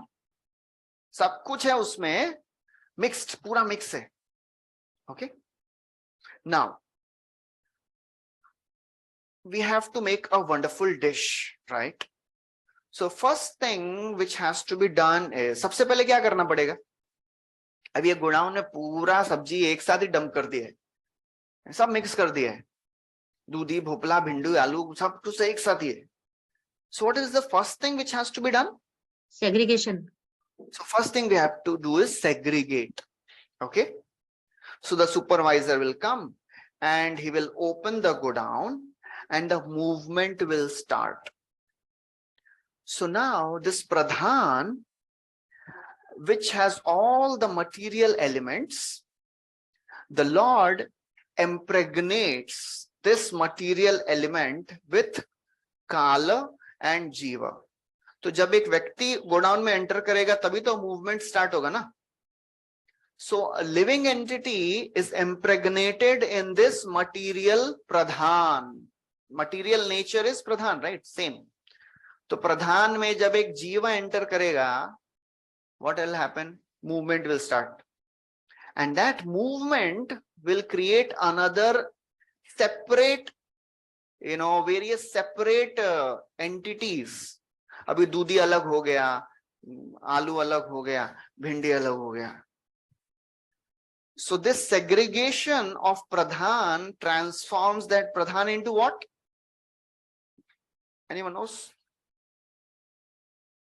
प्रधान से क्या? प्रकृति. मैं तत्व. अरे फिर से प्रकृति बोल रहे हैं, इतना 10 बार बोलने के बाद वही Pradhan is Prakriti. प्रकृति द्रव्य सेम है, you know, प्रधान द्रव्य and prakriti is Prakriti are all same. same. Same. So when this pradhan or dravya or prakriti is impregnated by the glance of the Lord, what is impregnated in this prakriti? Jiva, Kala and Jiva. Kala and Kala and jiva. Jiva. So then the jiva starts working ना, अभी वो supervisor अंदर गया तो उसने सबसे पहले क्या किया, चलो अभी segregation चालू करेंगे हम. So the segregated go down is called as Mahat Tattva. Okay, simple to understand. Yes. पहले प्रधान है, प्रधान में जीवा घुसा, तो जीवा जाने के बाद सबसे पहले क्या किया, टाइम लगता है ना, time factor also works, right, समय के साथ ही होगा ना सब कुछ. So time starts working and the jiva starts separating things together, and then the pradhan becomes what? Mahat Tattva. Okay. Now one more technical word, as you can see in this slide, there is something called as Karana Srishti, and there is another word which is called as Karya Srishti.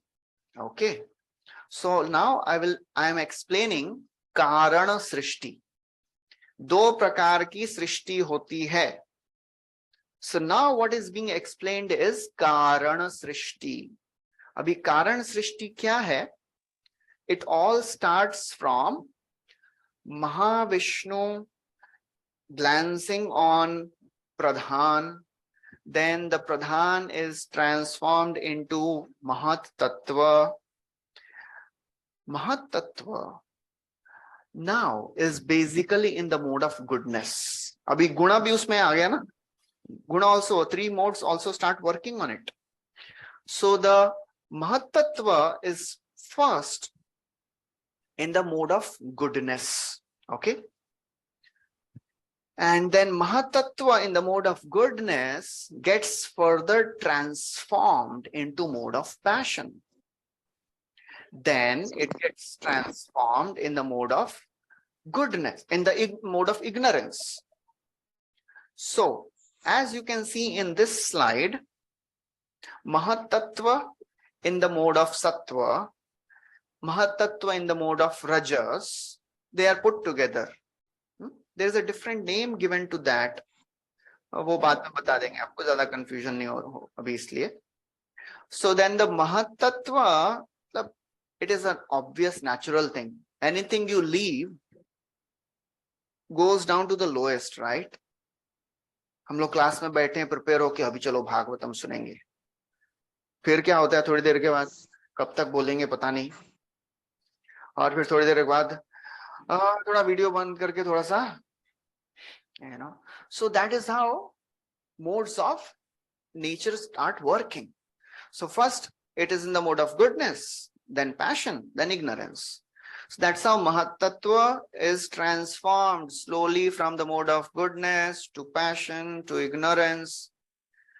Mahat Tattva in the mode of ignorance is called as Ahankar. Okay, that is another very important thing. Mahat Tattva in the mode of ignorance is called as Ahankar. So Ahankar is basically what? It is predominantly in the mode of ignorance. But उस ignorance में भी goodness है, उस ignorance में भी थोड़ा सा passion है, उस ignorance में भी ignorance है. You know, it's just like Daud or underworld dawn, predominantly in the mode of ignorance only. वो कभी कभी उसको लगता है थोड़ा दान भी कर देता हूं मैं, कभी सत्वगुण में आता है, कभी रजोगुण, कभी तमोगुण. So basic nature of this ahankar is tamogun, but that basic nature also gets transformed in 3 modes. Ahankar in the mode of goodness, ahankar in the mode of passion, ahankar in the mode of ignorance. And As you can see in this slide, it is there in the Subodhini also.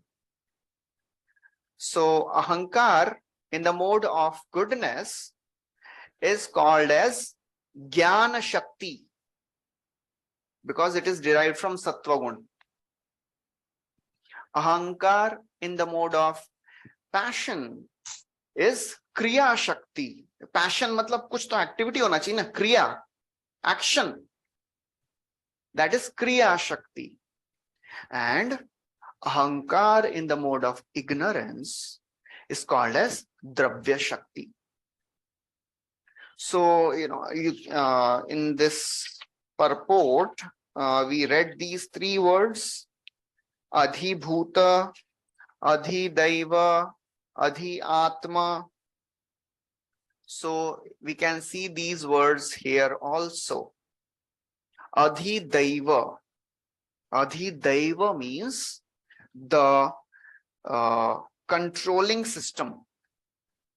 So this ahankar in the mode of goodness basically creates the controlling devatas. The 10 devatas who control our senses. They are created by the Lord himself. They are not the creation of Brahma. ये देवता ब्रह्मा ने नहीं बनाए हैं, ये देवता Krishna, Lord Mahavishnu has made. As you can see, Adhidev से क्या बन रहा है? The mind and the sense devatas. Then from Adhyatma, what is being made is senses, prana, and intelligence. And from Adhibhuta, what is being made is 5 elements and 5 sense objects. Tanmatras. Tanmatras are sense objects. Okay.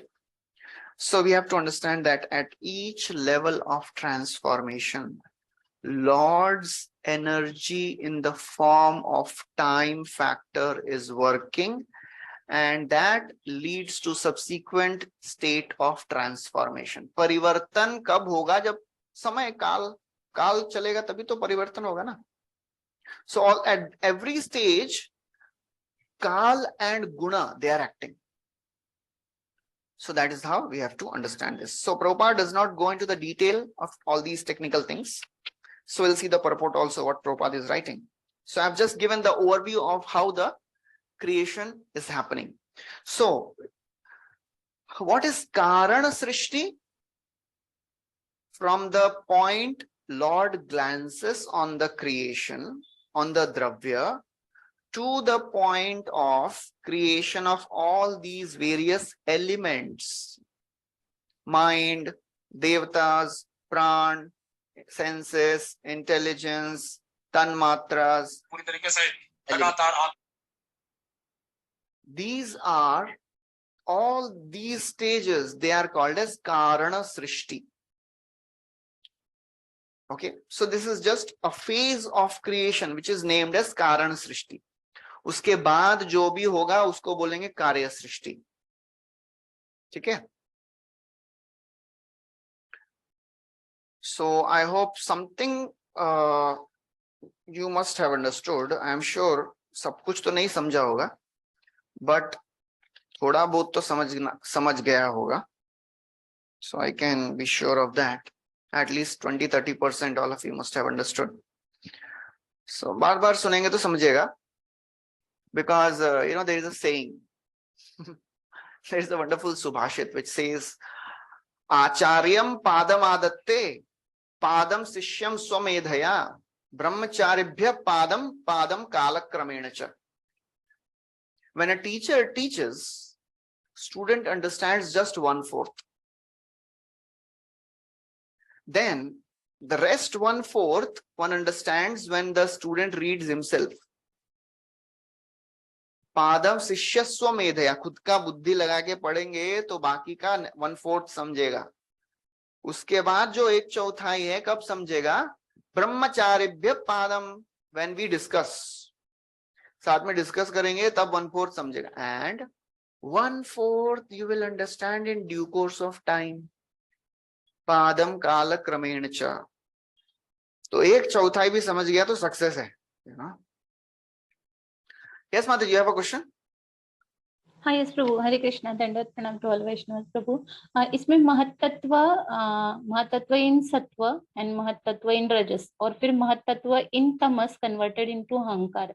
Yes. तो महतत्व इन sattva and rajas, what happen about that? Is it included in ahankara only? नहीं, that is, मतलब वो transform हो गया ना, that same thing got transformed. महतत्व पहले सत्वगुण में था, फिर उसका ट्रांसफॉर्मेशन हो गया रजोगुण में, फिर उसका ट्रांसफॉर्मेशन हो गया तमोगुण में.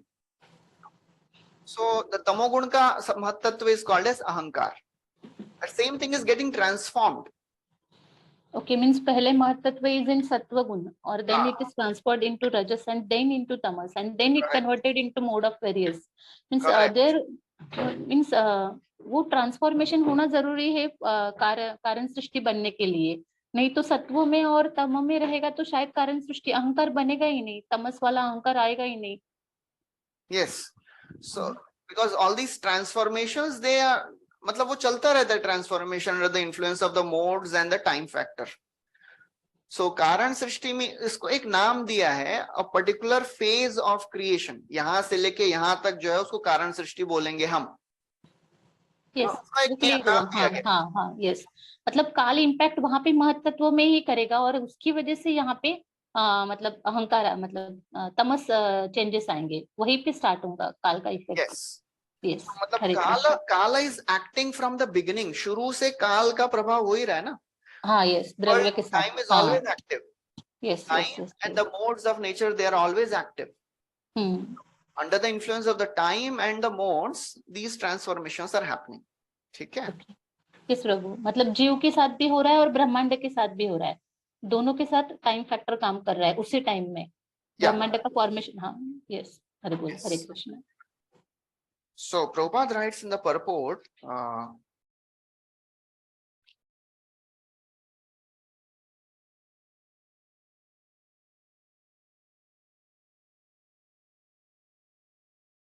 okay. The creation and annihilation of the material world is the regular action of the Lord, just to allow the conditioned souls to play as they like and thereby create their own fate of being differently created, again in terms of their independent desires at the time of annihilation. So Prabhupada is basically focusing on why Supreme Lord is engaging in all this hard work. Because living entities have a desire to enjoy. So Lord, who is supreme powerful, because he loves each and every living entity, he is making this such complicated creation. For whom?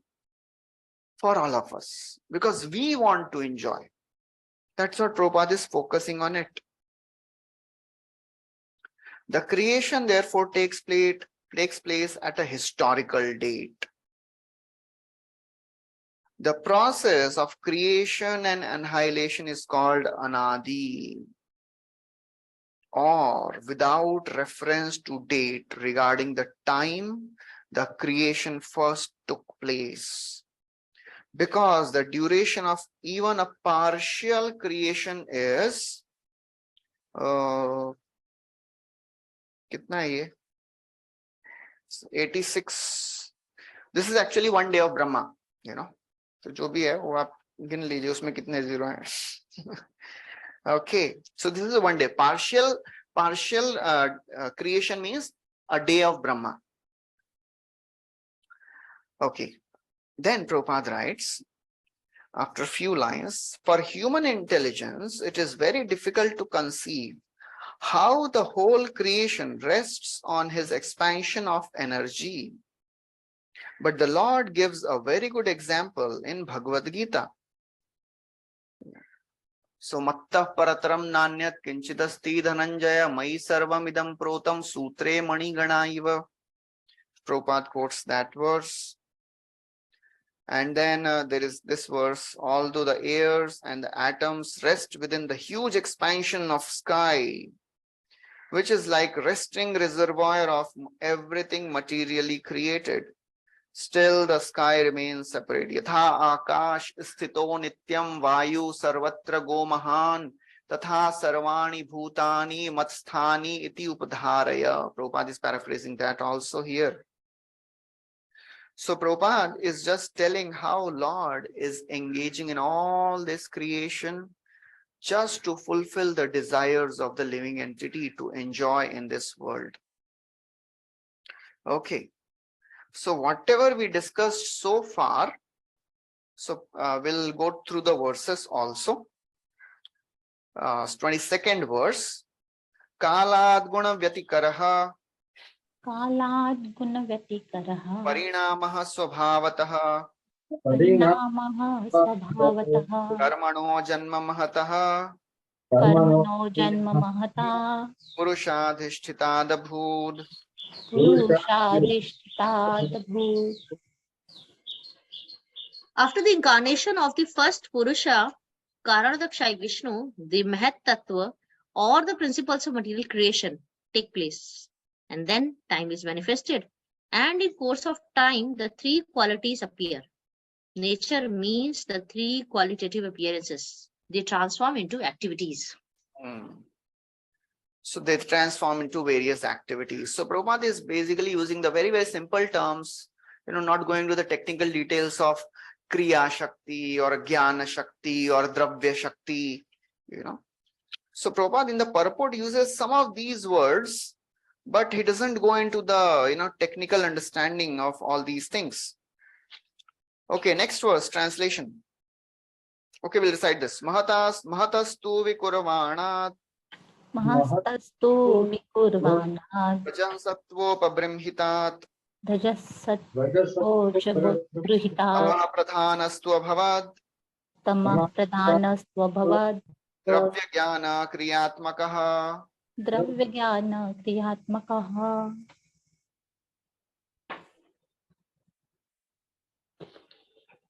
Haribol. Material activities are caused by the Mahat Tattvas being agitated.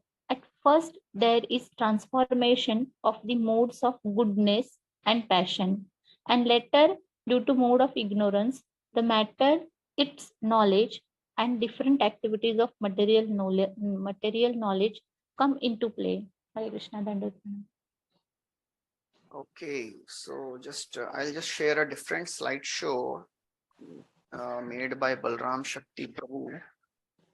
He has given word-to-word translation by Vishwanath Chakravarti Thakur, so it will be easy to understand these verses.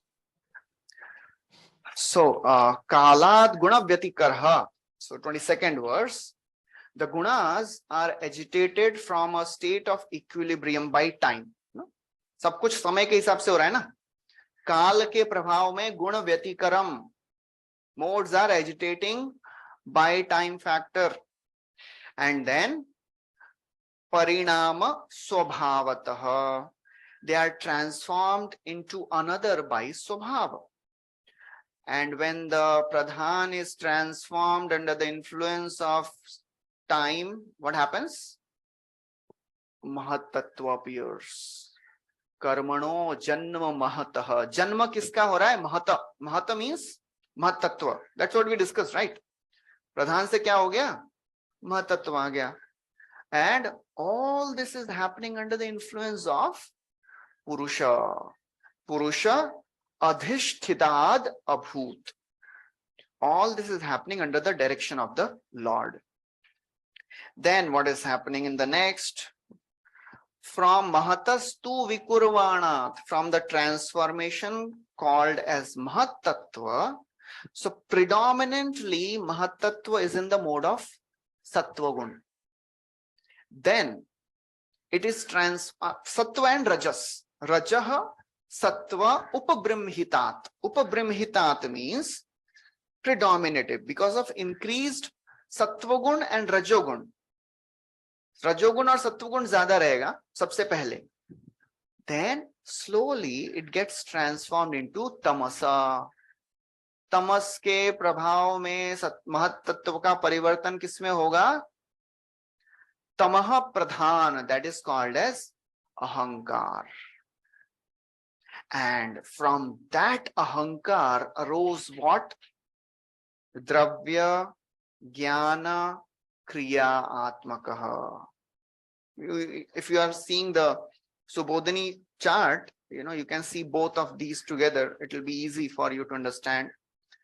Sattva, Mahatattva in the mode of Rajogun and Sattvagun transforms into Mahatattva in the mode of ignorance. And Mahatattva in the mode of ignorance is called what? Ahankar. Ahankar. Ahankar further gets transformed and three things arise. Dravya, Jnana, Kriya.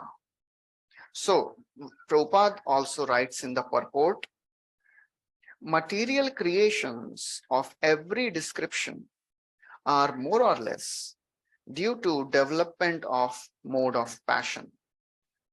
The Mahat Tattva is the principle of material creation, and when it is agitated by the will of the Supreme, at first the modes of passion and goodness are prominent, and afterwards the mode of passion being generated in due course of material activities of different varieties become prominent, and the living entities are thus involved more and more in ignorance. So Prabhupada is writing everything in detail here, पहले महत्त्व किसमें रहता है? सत्वगुण रजोगुण में. Then gets transformed in mode of ignorance. Brahma is the representation of mode of passion. Vishnu is a presentation of goodness. Shiva is represented by good ignorance. Now Prabhupada writes another very, very important line here.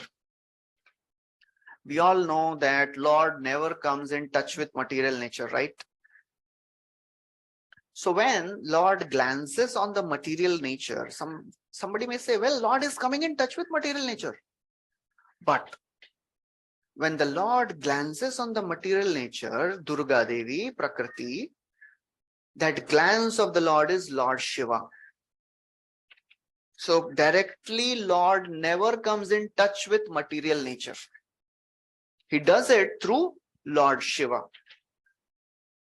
Material nature is called mother, and the initiator of for materialistic life is the father, Lord Shiva.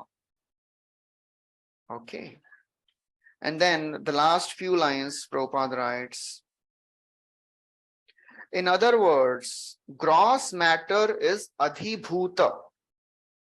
Their maintenance is adhidaiva. And the initiator is adhi-atma. In the material world, these three principles act as prominent features, namely the raw material, its regular supply, and its use in different varieties for sense enjoyment. So this is a very, very important three concepts. Adhibhuta, Adhidaiva, and Adhi-atma. So Adhibhuta means, okay, I'll just show the previous slide, so that we can get a very good understanding of what is being described here.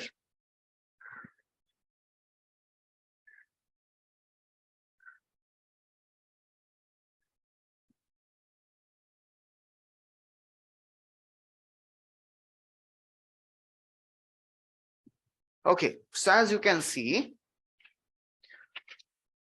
from the, just a minute, okay, I'm using this pointer, okay, take it.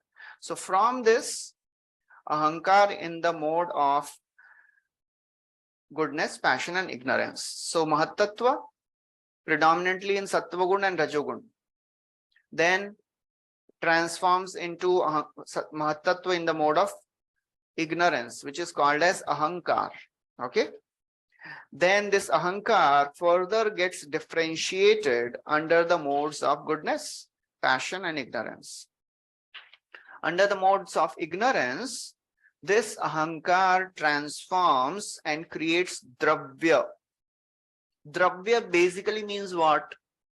English में simple language में द्रव्य मतलब क्या है? Element, right? So the elements of the creation कौन से हैं? पंच महाभूत, earth, water, fire, air, ether.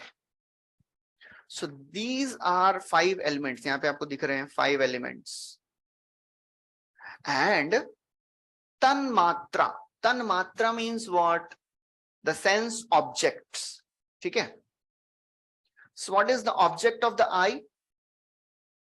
Sense object for eye is what? Vision. No. Form. नहीं, हम देखते क्या है? Form देखते हैं ना? What is sense object for the ears? Sound. Sound. What is sense object for the nose? Smell. Smell. What is sense object for the skin?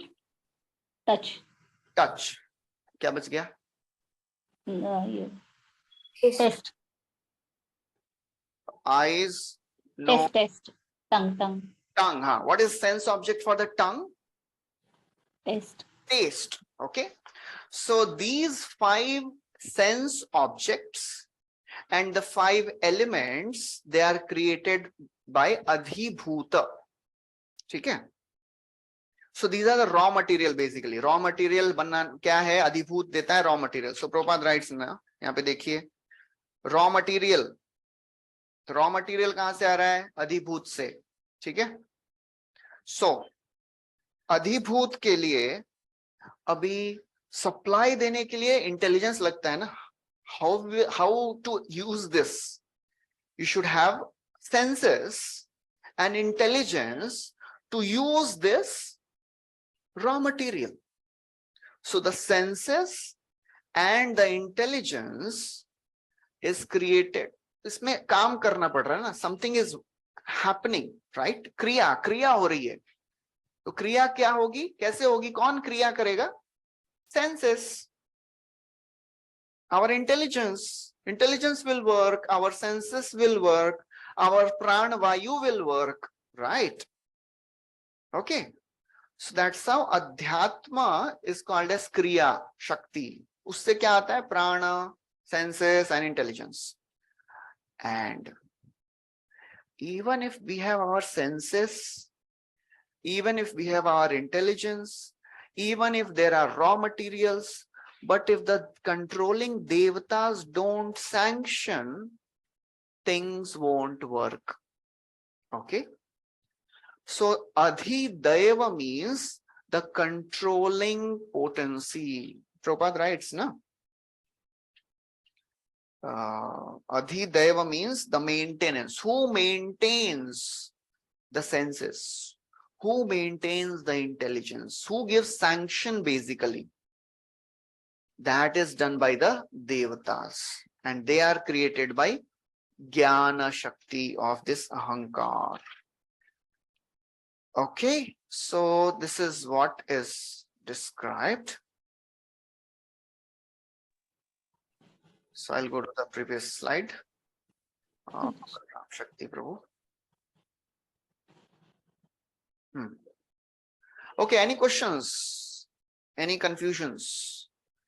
इससे मतलब क्या समझा वो थोड़ा पूछ लेंगे तो बेटर होगा. हरे कृष्णा. दंडवत प्रणाम प्रभु. Yes. इसमें प्रभु मतलब इसमें ना ये ब्रह्मांड के लिए हो गया, वैसे ही जीव के लिए रहेगा. तो जीव की बॉडी में भी ऐसे 10 देवताज और मतलब ये रहेंगे, उनका पोजीशन बॉडी में रहेगा कहीं ना कहीं पे. Yes. और तो इस ब्रह्मांड का माइंड क्या रहेगा? मतलब वो बताएंगे वो भी. I have not come to that. I have not Hare come to Krishna. that. इस प्रभु. और आपने कहा कि ये माहेश मतलब कारुण्यक्षयी विष्णु, और कारुण्यक्षयी विष्णु मतलब लॉर्ड शिवा का दृष्टि जाएगा ना, मतलब पार्वती के ऊपर ऐसे कहा. तो इसका मतलब कारुण्यक्षयी विष्णु में भी चेंजेस इनटू सदाशिव और समथिंग. यहाँ पे थोड़ा डाउट हो रहा है कि वो कैसे क्या मतलब लॉर्ड शिवा बन रहे हैं और दुर्गा पे दृष्टि डाल रहे हैं. थोड़ा वहां पे कुछ the details I'm not so much sure about that, but the glance of the Lord is Lord Shiva. Hari बोल because हाँ Lord never comes in touch with material nature directly. Okay.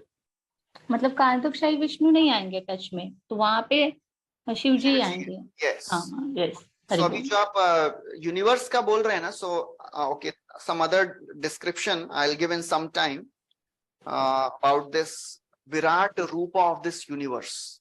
You know, just like we have our body, Virat Rupa, the universal form of the Lord is also a body. उसमें gross body है, subtle body है, आत्मा है, उसमें हम थोड़ी देर में जाएंगे. हरि बोल। This much technical information is enough to, you know, scratch the head and thinking अभी कब तक चलेगा. So okay, we'll go a little slow. Okay, so we are on. आगे चलें कि आज के लिए काफी है इतना? Still we have lots of time. We'll continue anyways. Okay, so we are on verse number 24, right? Okay, so now this Mahatattva transformed into mode of ignorance, and it created ahankar, and from that ahankar dravya, jnana and kriya shakti appeared. So then in this it is described that ahankar saha ahankara iti proktah vikurvan samubhut tridha. Vikurvan means transforms into three modes: Vaikarikas, Tejasascha, Tamasascha iti yadbhidha. So now some more technical nomenclature. Mahatattva in the mode of goodness is called as Vaikarika Ahankar.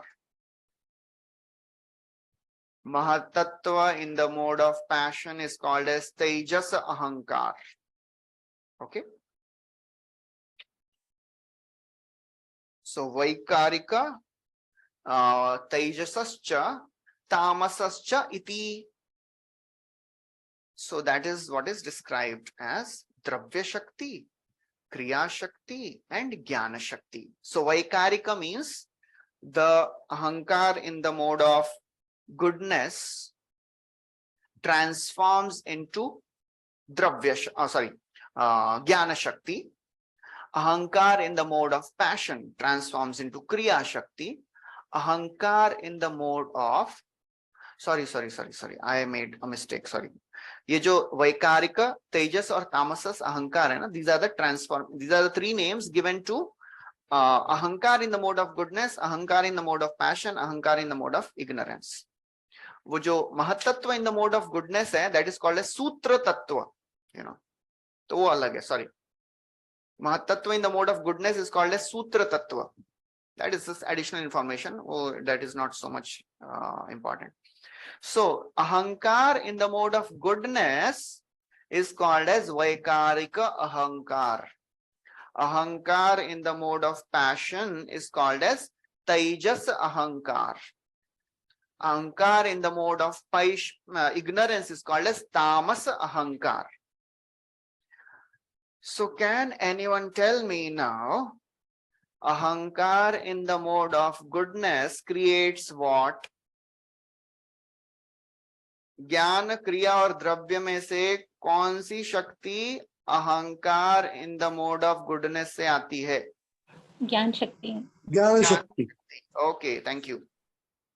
सो ज्ञान शक्ति आती है ahankara in the mode of goodness में से, and that is called as vaikarika ahankara. Ahankara in the mode of passion से कौन सी शक्ति आती है? क्रिया शक्ति। क्रिया शक्ति. अहंकार in the mode of ignorance में कौन सी शक्ति आती है? द्रव्य शक्ति. द्रव्य शक्ति. So that is what is this verse says. Okay, so we'll go to the next verse. Now, from the tamas ahankar. Okay, without reading this, अभी बताइए तमस अहंकार में से क्या क्या आता है? You can see the chart or whatever. 5 tanmatras or 5 elements. Yes, so 5 tanmatras and 5 elements. So that is this verse all about.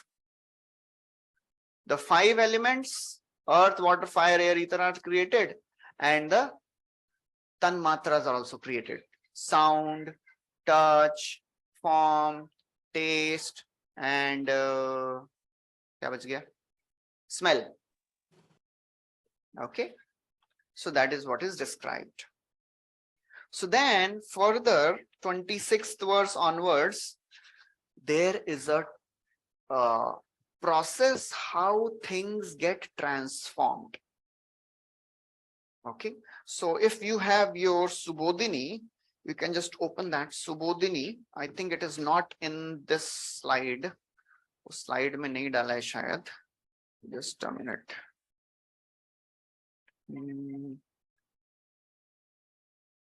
Okay, Prabhuji has not put this in the slide, but if you see the Subodhini, you know, there is a small chart given below this table, which is there in the 5th chapter. वो वहाँ पे Yata Srishtam, where this table is there in the Subodhini, you will see Adhideva, Adhyatma and Adhibhuta, right? Uske niche, there is a flow chart given. Everybody is there on that page.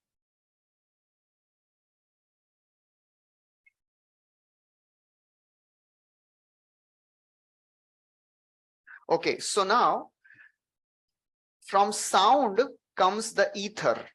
You're seeing that? From sound comes the ether. So we have to understand the first thing first element which is created in the universe is which element? Which substance? Which substance? Sorry. So first is sound. First, the sound is created. So therefore, sound is the most powerful element of the creation. Tanmatra. Everything begins with sound. You know, there is a whole research which is being done by some Buddhists. They are trying to prove this, that the universe began with sound. And they are trying their best, but we see in our Vedic scriptures in Bhagavatam very clearly it is described, universe began with sound. The first thing which was created is sound. And generally, we have this conception from gross, something subtle should come, but it is other way around. From the subtle, gross comes. सबसे पहले sound आ गया. Sound से क्या आया है? What is the element? Ether. Ether has sound, right? So from sound comes ether. Then from ether comes what? From ether comes touch. From touch comes air. From air comes, so what is the subtle? सबसे पहले ether है. Ether के बाद air आता है. Air के बाद कौन सा element है?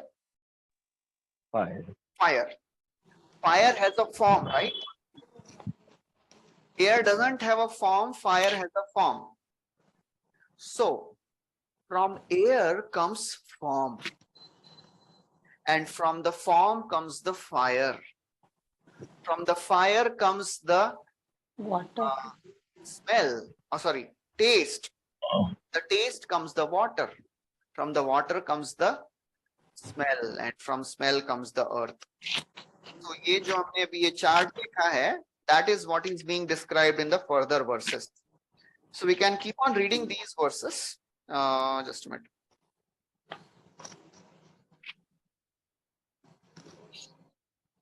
Okay, I'll just read some of the part of the 24th verse purport. Hari बोल हरे कृष्णा. दंडवत प्रणाम प्रभु. ये समझने में थोड़ा हार्ड जा रहा है कि फायर से वाटर कैसे आएगा, मतलब वो एकदम हॉट है ना, हॉट से कोल्ड चीज कैसे बनती होगी एटमॉस्फेयर में. हरे कृष्णा. तो उस समय अपना लॉजिकल इंटेलिजेंस, मटेरियल इंटेलिजेंस नहीं लगता है उसमें, but that is how this creation works in the material universe. From the sound comes the ether, from the fire comes the taste. अभी फायर से टेस्ट कैसे आएगा?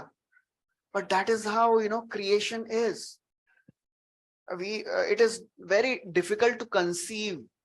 That's why, when we hear Yudhishthir Maharaj leaving this world, how he dissolved his body. अगर अब उसको जाके वापस पढ़ेंगे ना, you will see the reverse happening.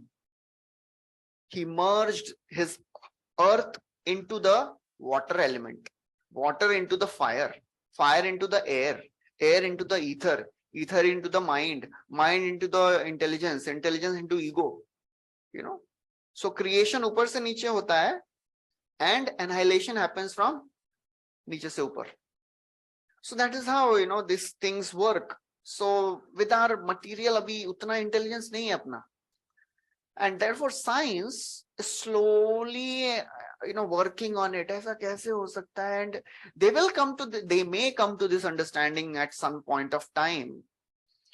And when science will explain this from some logical perspective, then we will understand. But there are some things which we'll never understand at this point of time. We have to just accept it कि भाई ऐसा creation होता है इस संसार में, and therefore it is written sound is the first element and it is the most powerful element, because इससे sound से सब कुछ आ रहा है ना. Therefore we have to understand this sound, this material sound is so powerful. What to speak of spiritual sound? When we read this, we should understand the power of sound. The whole process of learning about creation should make us aware how Lord is so merciful that he is going to such an extent into such a complicated creation. किसके लिए? ऐसे जीवों के लिए जो rebel करके यहाँ पे आए. That shows the mercy of the Lord. And how to go back, we have to understand this sound is the most powerful element in the creation. If we take shelter of the spiritual sound vibration, we can pierce the layers of the universe and go back to the spiritual world. So that is the understanding which we should have by reading these verses, by reading this section of creation. Of course, there are so many other things which we'll discuss. Okay, so Prabhupada writes in the purport. So the verse says, Prabhupada is giving the translation of the 24th verse. Self-centered materialistic ego, thus being transformed into three features, becomes known as the modes of goodness, passion, and ignorance in three divisions. Namely, the powers that evolve matter. What is that power that evolve matter? क्या translation कर रहे हैं Prabhupada यहाँ पे? Power that द्रव्य शक्ति. Sorry? Powers द्रव्य that शक्ति. matter. Dravya Shakti, yes. The knowledge of the material creation. What is that? That is Kriya Shakti. Intelligence that guides such activities, that is called as Jnana Shakti. Okay? And he says, Narada, you are Prabhu. Brahmaji is telling Narada, you are Prabhu. You are quite competent to understand this. आप समझ सकते हैं, सबको नहीं समझ आता ये सब. So Prabhupada, he goes into the basic understanding of how strong this false ego is. Because ultimately, false ego is the basis of material creation, right? Ahankar. सब कहां से प्रकट, शुरू कहां से हो रहा है? Ahankar. This entire creation starts with Ahankar. Materialistic false ego is grossly self-centered, devoid of clear knowledge of existence of God. And this self-centered egoism of the materialistic living entities is the cause of their being conditioned by the other paraphernalia and continuing their bondage of material existence. So basically, Prabhupada is telling how false ego binds a person in this world. False ego is the basis of creation. And then Prabhupada describes that people who are Mayavadis, they think that they have no clear conception of who God is. Avyaktam vyaktamapannam manyante mama buddhayaha. Krishna is saying, when I descend in this human form, people think that impersonal Brahman has taken the form. Prabhupada writes that. So therefore, the Lord Lord reserves the right of not revealing himself to people who deride his form. Naham prakash sarvasya yogamaya samavrita. Prabhupada writes that also. Then Prabhupada says, this ignorance of the personal feature of the Lord is due simply to ignorance of the mixture of different modes. The impersonalist thus cannot conceive of Lord's eternal form of knowledge, bliss, and existence. The reason is that Lord reserves the right of not exposing himself. Naham prakash sarvasya. And then in the next paragraph, Prabhupada, he describes some details, technical details. The mode of goodness recommended in the Vedic scriptures is helpful to such spiritual realization, and thus the Gyan Shakti stage of conditioned soul is better than the other two stages, namely Dravya Shakti and Kriya Shakti. The whole material manifestation, civilization, is manifested by huge accumulation of materials, or in other words, raw materials for industrial purposes. And the industrial enterprises are all due to gross ignorance of spiritual life. In order to rectify this great anomaly of material civilization, based on principles of Dravya Shakti and Kriya Shakti, one has to adopt the process of devotional service. So, can you see what is Prabhupada doing here? Prabhupada is very nicely using these terms and telling the same principle of Krishna consciousness.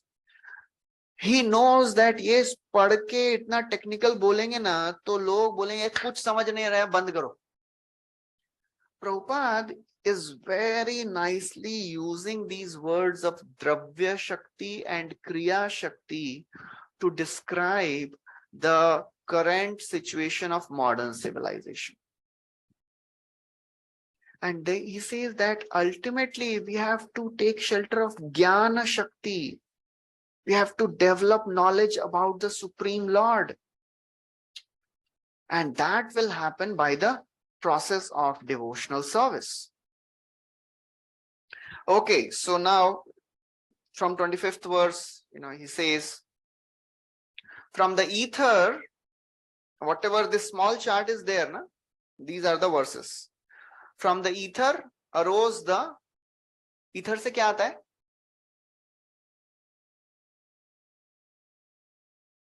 Sound.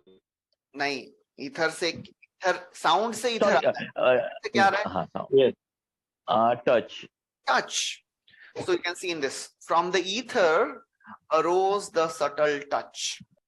Abhut sparsha. So now again, all these elements, they have the sense objects. उनका जो Sanskrit words थोड़ा सा याद रखना पड़ेगा. Sparsha. Sparsha means touch. And from sparsha comes what? Air. Okay. So now, air has the quality of the sound also. Air has touch. Air has sound. Right? So similarly, fire, from the air comes what? So one important thing. Air is the cause of prana, which gives strength to the senses, mind, and body. So one important thing we have to understand here is all the karmendriyas. There are 5 karmendriyas and 5 gyanendriyas. कौन-कौन से 5 कर्मेंद्रियस? Hand, legs, tongue, Skin, genitals.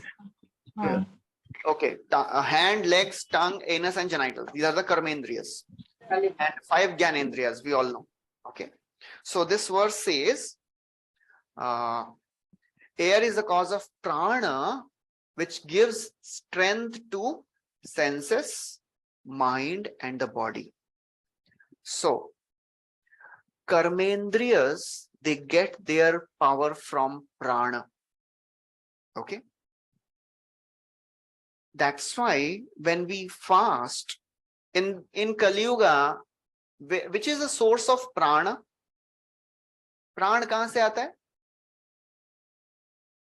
The grains have prana in Kali Yuga. Okay. That's why when we fast, what happens? We become weak. The prana goes down and we feel weak. And when we feel weak, our karmendriyas, they become weak. Right? So therefore, to do physical service is not possible or very difficult when we are fasting. But our gyanendriyas are working. We can just sit down and we can hear, we can see, we can, smell, right? Because gyanendriyas are not dependent on prana. This is very important. Karmendriyas, they get their power from where? From prana. प्राण को किससे शक्ति मिलती है? प्राण किसमें है? अन्न में. Grains. So therefore, when we fast, our karmendriyas become weak. But gyanendriyas don't become weak because gyanendriyas are not dependent on prana. Gyanendriyas are dependent on intelligence. Okay. Therefore, if the intelligence is strong, although mind, ego, and consciousness, they all assist gyanendriyas, but the main assistance is given by buddhi. So that's why it is important. Our intelligence gives power to gyanendriyas, and pran gives intelligence to karmendriyas. Okay.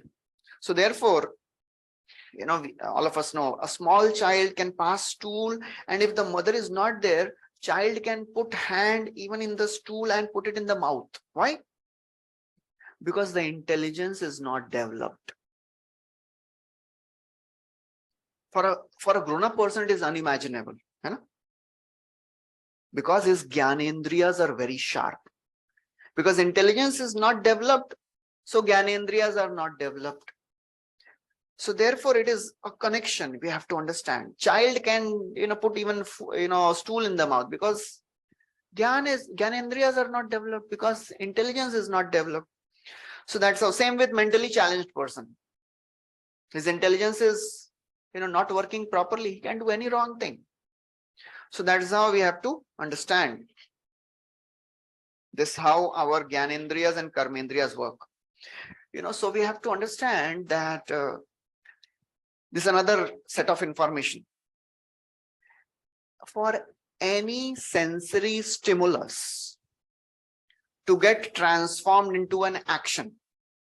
अभी आपने रास्ते में चल रहे हैं, रास्ते में चलते चलते गली में एक समोसे की दुकान है. So the stimulus is fragrance.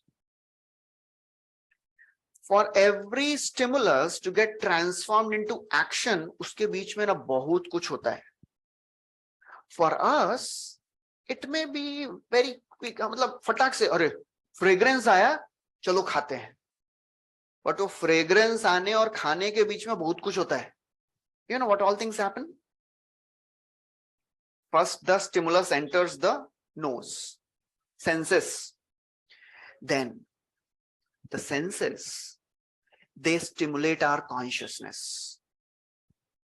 And then, this goes into the mind. Mind processes. Last time khaya tha, kitna maja aaya tha. Mind sends signal to intelligence. Chalo khayenge. I want this. What are the functions of the mind? 3 functions of the mind: Feeling, willing, thinking, feeling, and willing, right? feeling, willing. So when the mind gets the stimulus from the senses through consciousness, mind starts desiring. On what basis? Previous impressions. And then mind tells the intelligence, please plan. Intelligence का क्या role है? Discrimination. Discriminating. Discriminates and determination. Discrimination, determination. So mind will tell, last time खाया था, मजा आया था. So intelligence will plan. And how intelligence plans? Based on the false ego. Boss कौन है? False ego. False ego को मजा आना चाहिए. So intelligence acts and plans in such a way that the false ego will enjoy. So that's how, everything happens in our system. Anyways, this is some additional source of information. Okay, so this word came, the air is the cause of prana, which gives strength to the senses, mind, and the body. Then everything is happening under the influence of 3 things: time, कर्म and स्वभाव. काल कर्म स्वभाव के गुणों के अंतर्गत ये सब परिवर्तन होता रहता है. These 3 things, they are always working. So from air comes what? Form. Okay. And from form comes the fire.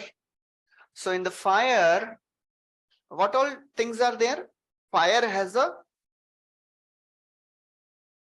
a form, and fire has a sound. Fire has touch. So these 3 things are there in fire: form, touch, and sound. Then from the transformation of fire comes taste, and from taste comes water. So water में क्या क्या है? Taste, form, touch, and sound. Then from water comes what? From water comes smell. And from smell comes the earth. So the earth has all the 5 tanmatras. It has smell, taste, form, touch, and sound. So that is how the transformations of Dravya Shakti. Then Shukdev Goswami describes the transformation of Jnana Shakti. So Jnana Shakti से क्या क्या आता है? Man, mind, and the 10 sense devatas. So mind is basically, if you see, it is coming from the mode of goodness. मन तो इतना चंचल है, सत्वगुण में किधर से आ गया ये? Because predominantly it is ahankar. Ahankar is predominantly the mode of ignorance, and further ignorance may be goodness hai. Because mind has the nature by which mind can impel one to do things. And if the mind is in goodness, then one can do lots of good things. Therefore, actual nature of the mind is in goodness, but under the influence of the modes and ignorance and the conditionings, mind becomes restless and all wrong things happen. Anyways, so the 10 sense devatas are created, and all these sense devatas, they control our 10 senses. Our 5 knowledge acquiring, कर्मेंद्रिय और ज्ञानेंद्रिय को control करने वाला कोई तो चाहिए. These 10 sense devatas control the 10 senses. So we have to understand these devatas are not created by Brahma. This is a very important thing to understand. These are not ordinary jivas. These are not like ordinary devatas created by Brahma.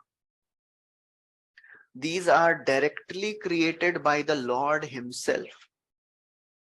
So therefore, these are very, very powerful devatas, and they are in charge of these senses. Okay, so this is what is described, and then ahankar in the mode of passion gives rise to intelligence and the pran and the 10 senses. Okay, so that is what is described so far.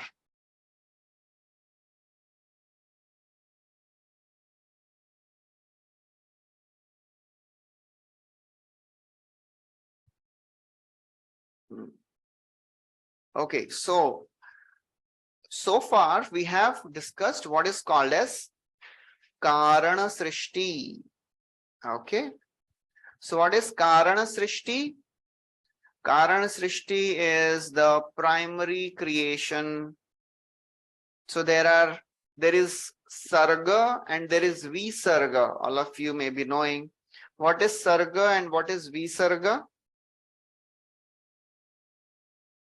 Anyone would like to tell what is Sarga and what is Visarga? Sarga, Sarga, creation of Brahma and creation of Vishnu. So creation of Brahma is what? Visarga. Visarga. And creation by Vishnu is Sarga. So in this Sarga, which is creation by Lord Mahavishnu, there are two parts. Karana Srishti and Karya Srishti. So Karana Srishti is from the time Lord glances on the material nature to the point where these mind, sense devatas, pran, senses, intelligence, tanmatra, and elements. This phase of creation by the Lord is called as Karana Srishti. Okay. So now, again we'll go back to the analogy. हमारे godown में पूरा सब्जी एक साथ लाके डाल दिया है, तो सबसे पहले सुपरवाइजर आके क्या करता है? Start segregating, and then segregates and keeps the gobi separate, lauki separate, bhindi separate, aloo separate, and then gets all the masalas. उसके बाद सब्जी कटिंग कर दिया, सब रेडी है. उसके बाद क्या? All these ingredients are ready. अब क्या? Now the actual cooking has to start, right? So all these, if you count, these are 23 elements which are created. So all these 23 elements are created, but still the universe has not formed yet. So 32nd verse, Brahmaji continues. We'll recite this 32nd verse.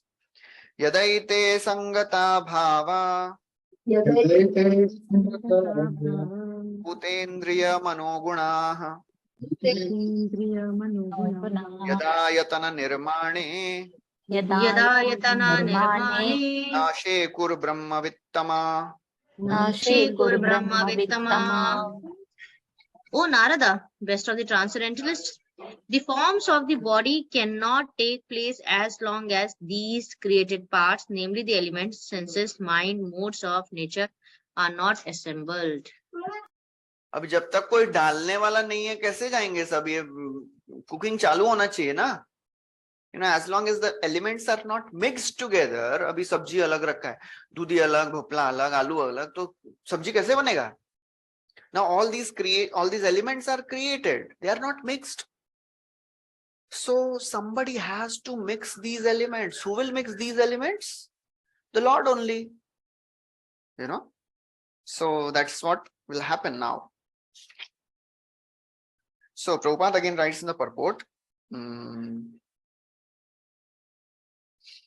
different types of bodily constructions of living entities are exactly like different types of motor cars, manufactured by assembling the allied motor parts. When the car is ready, the driver sits in and moves it as he desires. So basically, Prabhupada is telling that this universe and this body is like an assembly line, slowly, slowly sub elements join karna hai. So now the raw material is ready, but somebody has to put them together. So who will do that? The Lord is going to do that. Okay, next verse. Yada sammatya chanyonyam Bhagavad Shakti Choditah Shakti Chodita Tad Asatvam Upadaya Sattva Upayam Sastrijurhyadaha. Chopayam So,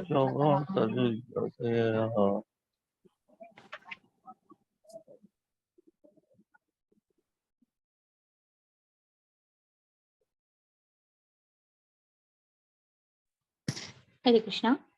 Thus, when all these become assembled by force of the energy of the Supreme Personality of Godhead, this universe certainly came into being by accepting both the primary and secondary causes of creation. Okay, so now all the ingredients are ready. Somebody has to put them in the kadhai and start stirring it, right? So the Lord, he sees that, okay, sub ingredients to ready ho gaye hain, but we have to combine them. So Lord sends his energy, which is called as Bibhrat Shakti. Bibhrat Shakti means cohesive energy. वही तो चाहिए ना bind करने के लिए. So Bhagavad Shakti Chodita, the word used is Bhagavad Shakti. What is that? Bhagavad Shakti, third canto describes. That is another name given, Bibhrat Shakti. That is cohesive energy. So Lord again sends his cohesive energy. And when the Lord sends his cohesive energy, वो भी ऐसे ही नहीं हुआ है. Now these 10 sense devatas are created. So these creations, they are all subtle, because the bodies are not yet formed, right? They don't have gross bodies. They are subtly present. They are subtle creations. So these 10 sense devatas, they offer beautiful prayers to Lord Garno Dakshay Vishnu. These prayers come in the third canto. बहुत beautiful, सुंदर सुंदर प्रार्थनाएं करते हैं वो. And after lots of prayers, Lord is and the Lord is pleased with them, and Lord sends his cohesive energy, which is called as Bibhrat Shakti. And by this Bibhrat Shakti, these elements, they start combining. कितने साल लगते हैं इसमें? Fourth verse describes Varsh Puga Sahasrante, after 1,000 years of inactivity. 1000 साल तक कुछ function हो ही नहीं रहा है उसमें. अभी ये पड़े हुए ingredients, and the Lord sends his Bibhrat Shakti, and then by his Bibhrat Shakti, the universal shell is formed. Abhi universe ka Brahmand is formed, still nothing is happening. अभी ये तो अंडा तो बन गया, अभी अंदर क्या कुछ हो ही नहीं रहा अंदर. There's no movement which is happening, right? So, and how long it takes? कितने साल तक ऐसी पड़ा हुआ है ये ब्रह्मांड? वर्ष पूग सहस्रांते, for 1,000 years.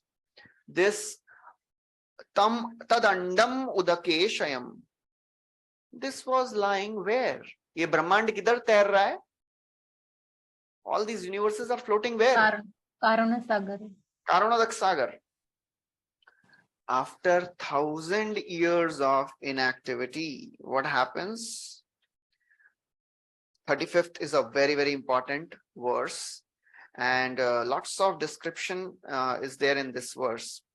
Anyways, so discuss this. Sa eva purushas tasmad Saiva purushastasmad andam nirbhidya nirgataha Andam Nirvidya Nirgata sahasroru angri bahvakshaha Sahasro Vayaksha sahasranana shirshavan.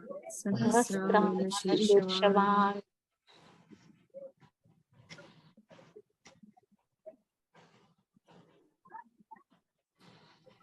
Krishna, the Lord Mahavishnu, although lying in the causal ocean, came out of it, and dividing himself as a Hiranyagarbha, he entered into each universe and assumed the Virat root with thousands of legs, arms, mouths, heads, etc.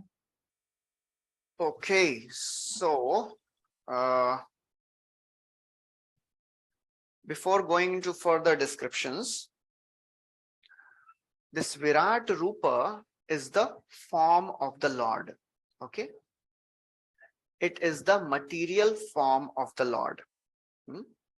And just like we have our body, and our body has a soul, our body has super soul, our body has a subtle body, and our body has a gross body, right? Similarly, this universe is also a universal body. So, in this universal body, the gross form of the Lord. Okay, before going to this, I'll just briefly explain what happens further, and then I'll come back to this. So after 1,000 years of inactivity, nothing is happening. This Brahmand is floating in the causal ocean. Karano Dakshay Vishnu expands into what? Expands into what? Garbhodakshay. Garbhodakshay Vishnu. So this Karanodakshay Vishnu expands into Garbhodakshay Vishnu. Sa eva Purushas Tasmad. That Supreme Lord himself entered Andam Nirbhidya. He pierced the universe and entered this universe. That doesn't mean he really made a hole in the universe. It is another way of telling that Lord entered the universe. Andam nirbhidya nirgataha, and there he manifested Virat Rupa, having 1,000 Sahasra Uru, Sahasra Angri, Sahasra Bahu, Sahasra Akshaha, Sahasra Anana, Sahasra Shirsha. Thousands of hands, legs, arms, mouths, and head. So this Purusha is Garbhodakshai Vishnu. From the navel, so now after Garbhodakshai Vishnu, अभी ये क्या चल रहा है? कार्य सृष्टि चल रहा है ना? कारण सृष्टि. Anyone can tell me what is कारण सृष्टि? ये बताएंगे तो मैं समझूंगा आज का क्लास सक्सेस हो गया. कारण सृष्टि मतलब वो सारे तन्मात्रा, सेंस ऑब्जेक्ट्स, वो देवतास बनना, वो सारा जो भी आएगा वो कारण सृष्टि में. उसके बाद जो भी होगा वो द्रव्य से लेके सारा द्रव्य till the point all these material elements are created. 23 elements creation, उसको बोलते हैं कारण सृष्टि. After that, the devatas, they pray. Lord sends his Bibhrat Shakti. Then the Garbhodak, then a universe is formed, and then Lord expands as Garbhodakshay Vishnu and enters into the Brahmanda, and then he finds out, अरे यहाँ पे तो खाली पड़ा है सब. So where should I lie down? What he does? He starts sweating. From his bodily pores, water comes out. It is a transcendental spiritual water. And the Lord fills half of the universe with this water. And that becomes what? Garbhodak ocean. Then Lord is lying down on this bed of Ananta Shesha in this Garbhodak ocean. From the navel of Garbhodakshay Vishnu, a lotus comes out. And on that lotus, Brahmaji is born. And then Brahmaji is thinking, who am I? Why I have come here? He gets all these questions of, journey of self-discovery, And then Lord inspires him. He speaks the 2 words. Anyone knows the 2 words? 2 alphabets. Tapa. Tapa, 2 times he hears. Okay, Brahmaji meditates and God appears and he gives him Chatushloki Bhagvatam, and then Brahmaji creates this universe. using the ingredients of the lotus. अब ingredient कहाँ से आएगा बनाने के लिए? जो lotus है, the stem of the lotus, it provides the ingredient for all the planetary systems, all the upper planetary systems, above Bhumandal. The petal of the lotus, lotus petal, na, that forms the Bhumandal. ठीक है? So Bhumandal में ही बाकी सब lower जो planets हैं वो सब अंदर ही है ना, we all know. So, okay, so this is how the creation happens. So I was telling that our body has a soul, super soul, subtle body, gross body.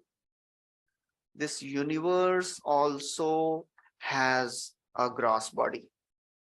Universe also has a subtle body. Universe also has the soul. Universe also has the super soul.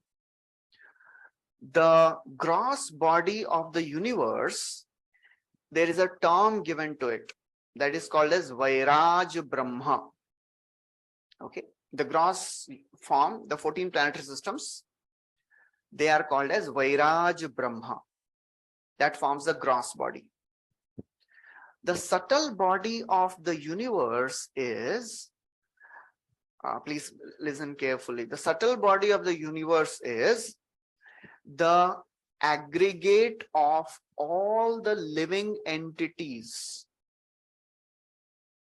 That is called as Hiranyagarbha. And the prime soul of this universe is Brahma. Can anyone tell me who is the super soul of this universe? Garbhodakshai Vishnu. Garbhodakshai Vishnu, thank you. So, super soul of every living entity, Shirodakshai Vishnu. Super soul of every universe is Garbhodakshai Vishnu. And super soul of entire cosmic manifestation is Mahavishnu. Okay, so that is how the creation continues. Okay, so now this verse, 35th verse, is a very important verse. We will discuss in detail next time about this verse, because the next chapter is entitled as Purush Sukta Confirmed. So the question may come, ये पुरुष सूक्त क्या है और वो confirmed, मतलब confirmed क्या हुआ उसमें? What is पुरुष सूक्त confirmed? So that we will discuss in the next class, because it is another technical discussion. Okay, so we'll stop here. Thank you very much. Hare Krishna. Thank you so much. Hare Krishna, Prabhuji, Dhanvat Pranam. Hare Krishna. Thank you so much. Hare Krishna. Dhanvat Pranam. Thank you Jai very much. Srimad Bhagvatam ki jai. Sorry for all these technical details, because I cannot avoid it. Because I know it is very, very difficult to hear all this technical information, but I am just speaking a tip of whatever is being described. पावनेश्वर प्रभु को सुनेंगे तो फिर मतलब पावनेश्वर प्रभु is like वो बाल की खाल निकाल के सब डिटेल में बताते हैं. So I am just filtering lots of things and speaking whatever we can, understand. So please bear with us for few more classes till the time this section gets over. Okay, so thank you. Any last question? Hari बोले Hare Krishna. Thank you very much Prabhu. इसको समझेंगे तभी तो भगवान के मूल स्वरूप को समझेंगे, तो इसलिए आपने एक्सप्लेन किया, इसके लिए thank you. Hare Krishna. Actually, आपने बोला तो मेरे को याद आया. Shukdev Goswami tells that Shinvata Shraddhaya Nityam Mayam Varnayato Mushya Ishwarasya Anmoditah Shinvata Shraddhaya Nityam Mayayatmana Muhyati. Anyone who with lots of endeavor, Shinvata Mayam Varnayato, anybody who hears this wonderful discussion of the creation pastimes of the Lord, Shinvata Shraddhaya Nityam, with faith, regularly, what will be the result? Mayayatma na muhyati. He will not be bewildered by Maya. Because he will understand how material nature is acting, how Lord is working so much to save me. Such intense, such complex creation he has made for what? So that we can go back to him, just to fulfill the desire of Jiva, so that we can understand that this world is not the place we have to be. To frustrate our desires, he has made this world so nicely, such complicated, so that we can understand, Baba, Bhagwan itna mehnat kar rahe hain just to call me back, better I should work. So that is the blessing which Shukdev Goswami gives, Maya Atmana Muhyati. Okay, so thank you. We'll stop here. Hare Krishna, Srila Prabhupada ki Jai, Srimad Bhagvatam ki. Hare Krishna.